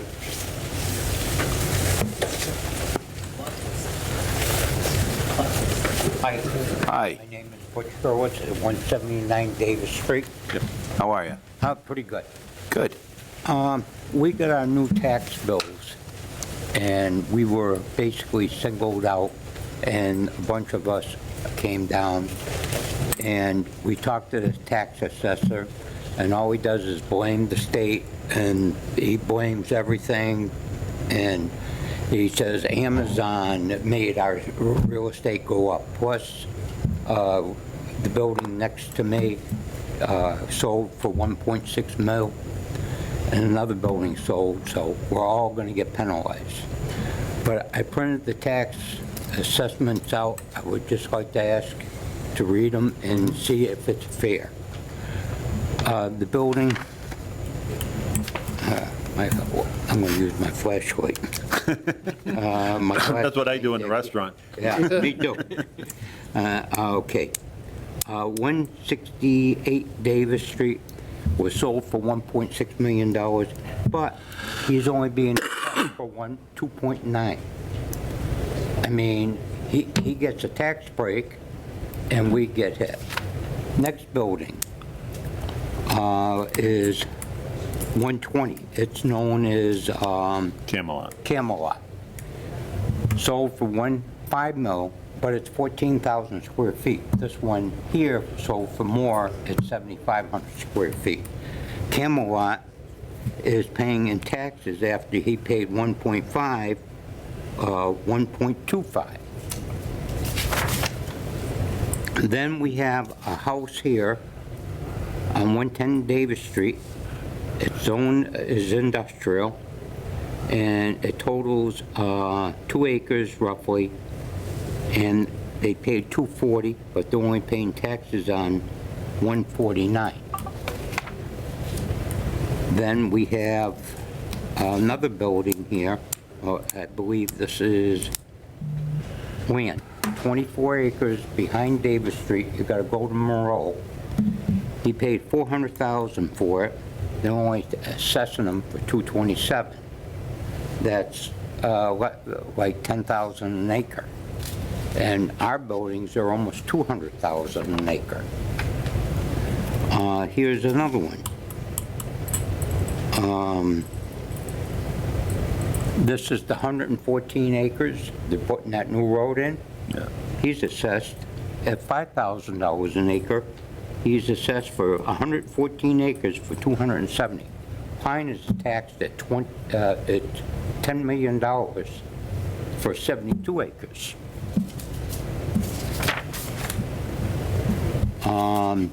Now,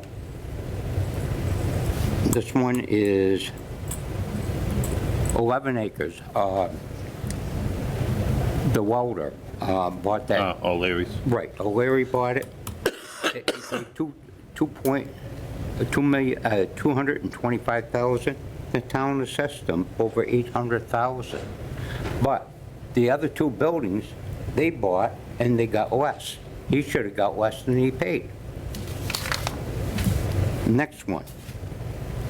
And it even goes on more and more. I went through the town, and some of the assessments are down, some are up. There's no uniformity in this town, from what I can see, and all the people around me, which are here. Let's see. This one is 6.2 acres next to Chamberlain's property, and that's only coming out It's, yeah, it assessed for $419,000 for just land, which is under, that's only $66,000 an acre. And my building was assessed in the old days, $388,000, and they took me up to $695,000. What's the land breakout to be on? And I'm not splitting hairs, I'm just 100 curious, because you were using raw land, so I'm just curious. What was it? $184,000 an acre. Okay. Now, I got the mobile gas line, I got three things, I never put an abatement in, I always paid my taxes, all of us never put an abatement in, and our taxes, our estimates always went up about $10,000 a year, which we never complained. But when you double us, like the machine shop, he was $450, he's $950. I mean, we're double. Whoever heard of doubling your taxes? And I'm asking the board to look into this because the assessor, he just blames everybody. He don't want to talk about it. And we're not Amazon. Amazon got millions of dollars. Plus, the guy what bought these two buildings, he got 7 pot buildings. He bought these buildings at stupid money because he's got tenants what pay here. And now we make little profits. This guy makes big profits. Amazon got billions of dollars. We're not Amazon. I mean, we're just making a living, and we've been good people in town. We pay our taxes. You know, I've been in this town since 1988, and I like the town. But, I mean, I think the town is turned on everybody on that street. Also, I want to bring up, there's another building on Monroe Street. It's all industrial, got industrial, got big buildings, a house. And he got 10 acres. His house, probably an 8,000 square foot building. He's only assessed. Is that Porter's? Yeah. He's only assessed for $650. He's got a lot more than I got there, and I'm assessed for $700,000. The machine shop next to me, I mean, $950,000 from $450. And I would like the board to put us back to where we were and give us the normal raises what we've been getting for the last 10 years, 20 years. Do you disagree? I don't think we have the ability to put you back to where you are. Okay, but how do we fix this, sir? I don't know what the answer is to that. Do we need to sue the town? Because this is definitely unfair. So that you need to follow the abatement process. And you know what? The guy's going to laugh at us. Because If we've you don't- already if you're talked not- to him. Right, but if you're not satisfied with it and you appeal to another authority, the first thing they're going to ask you is, did you exhaust your local remedies? So if your answer is, yes, I followed all the steps and I still wasn't satisfied, you're going to be in a better position than if you don't do it. All right. I think, Mr. Chairman, I've already discussed with the assessor coming to your next meeting, because we were aware you were going to come. Yeah. In 2 weeks, to go through the process and try to explain at least how we got to his values. Well, in a session that's open where you guys can ask questions after you've heard it. And you would still have time to file your abatements after that meeting. When's this meeting coming, sir? 2 weeks. 2 weeks. 2 weeks. 2 weeks? Yep. Well, he said we had to have all our stuff in by February 1st. Yeah. So, It's a good time for a meeting, February 6th. well, Yeah. the thing is, if you file your abatements and you have the meeting here, as long as you preserve your right, you'd be in better position, right? Okay. So then if you, you may not change your mind after the 6th, right? But you're still going to get a forum Because I don't think the assessors are going to schedule the abatement hearings until after. And in fact, what we can do is ask them not to. Yeah. Right? So you'll give us more time until after? Well, I think what the administrator is suggesting is you fill out the abatement form to get the process started, right? Bring it downtown. And what the administrator is going to request is that they don't have their abatement hearing until after our next meeting.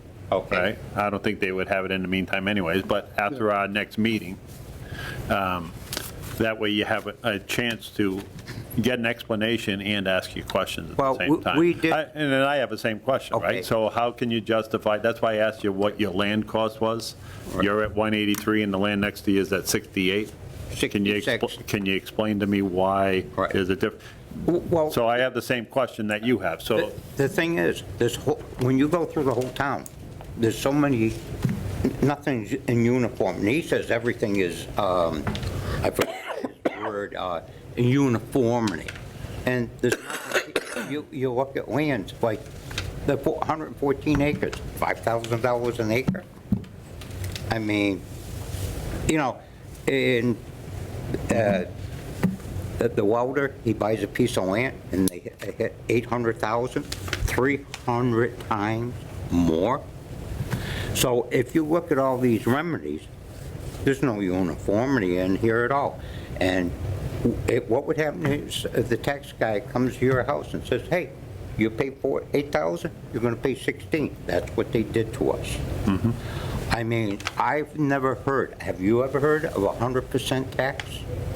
No, and I think that's what the administrator is suggesting, that we put it onto our next meeting, right? Because that's the fairest way to do it, is that I can't answer you. I can't answer for these other guys, but I can't give you a clear answer as to why it is. Well, we'll have everybody here, and we can, and I appreciate this, and, No, but I appreciate you coming in and very confidently explaining to it, and because that's the way you get results, right? Right. Coming in yelling and Here's the screaming, thing. you don't get anywhere. You do things the right way. You negotiate. And, I know you guys didn't know what was going on, because the assessor takes care of this. Everybody got a department, everybody takes care of it. I think this guy doesn't have a clue what he's doing. I've talked to him. All these guys talked to him. Do you think that assessor has any clue? I've read some articles on it. Huh? I've read an article on it. Okay, I don't know if he does. Yep. So, all of us talked to him, and all he does is, okay, the building next to me, what was, when, the two brick. 183. Right. That's a building by itself. To put that office building together, that's $1 million today. It was worth a lot more with walls in it. Excuse me? It was worth a lot more with the walls in it. Oh, yeah. Well, can I tell you, that guy was, I've been, Paul. I had to put it in, I'm sorry. No, can I tell you, you did it right. Here's the thing. Paul Rocho, I knew him, and I'm going to tell you, he was a great guy. And I miss him, and he was a great Marine, everything. That place was beautiful. That guy, A1 Blaston, what he did, I could never figure that out today. And that building needs probably $500,000 more, and the guy paid 1.6. So you should tax him for $2 million. Well, he was grandfathered in, was pre-existing, non-conforming, so now that he's done that, he has to bring it up to current code, so he's got a bigger problem. Oh, yeah, he does. Yeah. And any man, really, would you buy that building for 1.6 with knowing that is? Because that man is stupid. Should we all pay for someone who's stupid? Really, think about it. We do with insurance. Oh, yeah. No, the guy who bought that building, I met him, and I said, I felt like saying, you got a brain? Really? And also, that building, there's no building in town would have compared to that building, because that 4,000 square foot, that office, that's $1 million to build today. All right? How do you compare my little building, which is a throwaway building, and most of the cheap steel buildings, how do you compare that to that building? You can't. Camelot sold for 1 million. It's 14,000 square feet. So if you look at all our buildings, it's very comparable to our square footage and everything. But what he really went crazy is on the land, not the buildings, the land. Almost everybody's taxed on that street, almost 200,000 an acre, 175 to 200,000 an acre. And really, and then you start looking at the rest of the industrial land, don't go for 200,000 an acre. I'll sit on that computer all day long, and I'll keep bringing in stuff, maybe 100, 100 and a quarter. You're going to kill all the trees. No, but I think the best approach is you get your abatement form in, so that way you protect yourself. Yep. And then plan on coming to visit us again on the 6th. Oh, 6, what time? 7 o'clock. 7 o'clock, but Okay. I don't know what time you'll get up on that, but Oh, you can don't hang worry. out. You can hang out with us. and- Okay. How about pizzas? Pepperoni? Yeah. Yeah, all right. Yeah. Yeah. I'll bring the Coke. Or the beer. No, we can't have that. Oh, okay. Gene, what? And if the pizza bill's over $50, you can't accept it. February 6th. February 6th. Okay. And I think you've... Sorry, we don't have a better answer for you, but that's, Well, it's a here's the thing. process. It's a process. You have to go through it. We opened up our mail, it Yeah. caught us off guard on here, and thanks to Ross letting you guys, letting us come in to talk. We appreciate it, and it caught you off guard too. Well, it because- caught me off guard. I got a text the other day that I was a little surprised at. Yeah, and, we're all surprised. So now, we appreciate you're going to help us get to the bottom of it and see what we can do to... Just get an answer for it, that's all. Yeah. Just- No, I think that's fair. Hopefully, we have a better outcome, but we can't guarantee anything, so it's a process. We go through it, get the answers, and try to come to a conclusion. Oh, I agree with you, but in all honesty, when you look at these prices, it's not fair. I mean, double. I mean, usually we get maybe a $10,000 increase. That's, I don't mind paying taxes because that's what runs the town, that runs the country. Right. Everybody's paying their fair share, but I don't want to pay double, Nobody does. and I do appreciate, And pizzas are pretty expensive now. what's that? Pizzas are pretty expensive. Oh, yeah, I know. All right, but you appreciate it. Thank you. Hey, thank you very much for your time. Anybody else have anything? I'll just reiterate what he said. I'm his neighbor. I own a machine shop, 175 Davis Street. Won't waste much of your time. Just read the 3 years on the land in a row. 107,000, 111,000. This year, 443,000. What dartboard is this guy throwing his darts at? It's just Fair. Yeah. don't mind the increase. Gotta have the money to pay the bills, but, we're getting a little bit out of hand. We're gonna put businesses out of here, and we're not gonna be paying any taxes. So I realize we're gonna go through the process, we're gonna do the abatement, Yeah. but if this guy doesn't wanna listen to what we got to say or get back on track, what's our course of action? Lawsuit, or, and then everybody in the town's kind of kicking sand at each other? Can you guys go down there and put your thumb on them? What can you do? Well, there's an appeal process. That's what the administrator had led into, right? The first you have to start, there's an appeal process. So first you start locally, and then if I understood it correctly, it doesn't stop there. You'll still have another avenue to go to. So I'd at least ask you to hold on until the 6th, see if we can get some better answers for everybody. I think Yeah, that's... I'd like to, hear it from his mouth and see where, Yep. how he's doing his homework, and obviously he's got an F on this one, but, Yep, right. Having said that, So same thing with me, 174 Davis Street, again, with the assessed values of just the land itself, 106, 106, 111, now 433, for 2.45 acres of land, which 1.75 acres are wet. You guys won't let me build on it. So it should Yeah, be about you an have acre that building on the left, the computer one? behind the church. Yeah. All right? So it should be an acre of land, if that, and at $177,000 an acre in Douglas, Massachusetts. It makes me sick, to be quite honest with you. And if we can't rectify it, I'm closing doors. If that's the way it's going to be, I don't want to be a part of it. So that's where we're at. Yeah, if I put a cross up on, could I call it a church and maybe get no tax? Then I have to check with zoning. No, I'm only kidding. That was a good idea. Go ahead, Joe.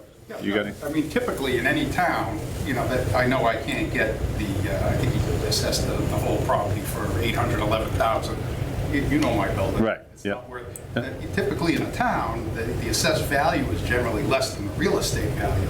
That's what I'm looking at, you know what I mean? That's just. Right. And I offered to the assessor, if he wanted to buy it at the assessed Oh, yeah. value, he didn't want to. Yeah, I'd love to. I thought that was a good deal.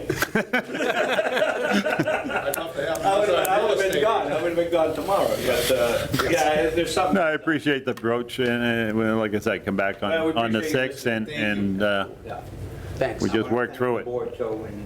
Thanks for Yep. giving us that. Don't forget to get your abatement form in there, though. Don't No, I miss got it that. all filled Yeah, out. but just so you don't miss the first deadline, because then you'll So be having conservation, no right? problem. This was a topic earlier today. Let's talk about that a little bit.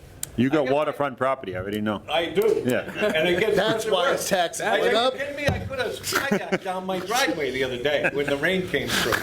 Is there any thoughts about maybe fixing that culvert that goes across on the opposite side of 16? Well, I don't the know. 6 acres that he's talking about next to Chamberlain's, that abuts his building, there's a ton of water that comes through, and that just, the culvert couldn't even keep up with it, You went up and probably over. rode through it. I mean, Yeah. everyone's rode through it. Oh, yeah. And it just runs, so about 5 years ago, it washed my driveway completely out. I mean, I had to pay $8,000 to fix that driveway.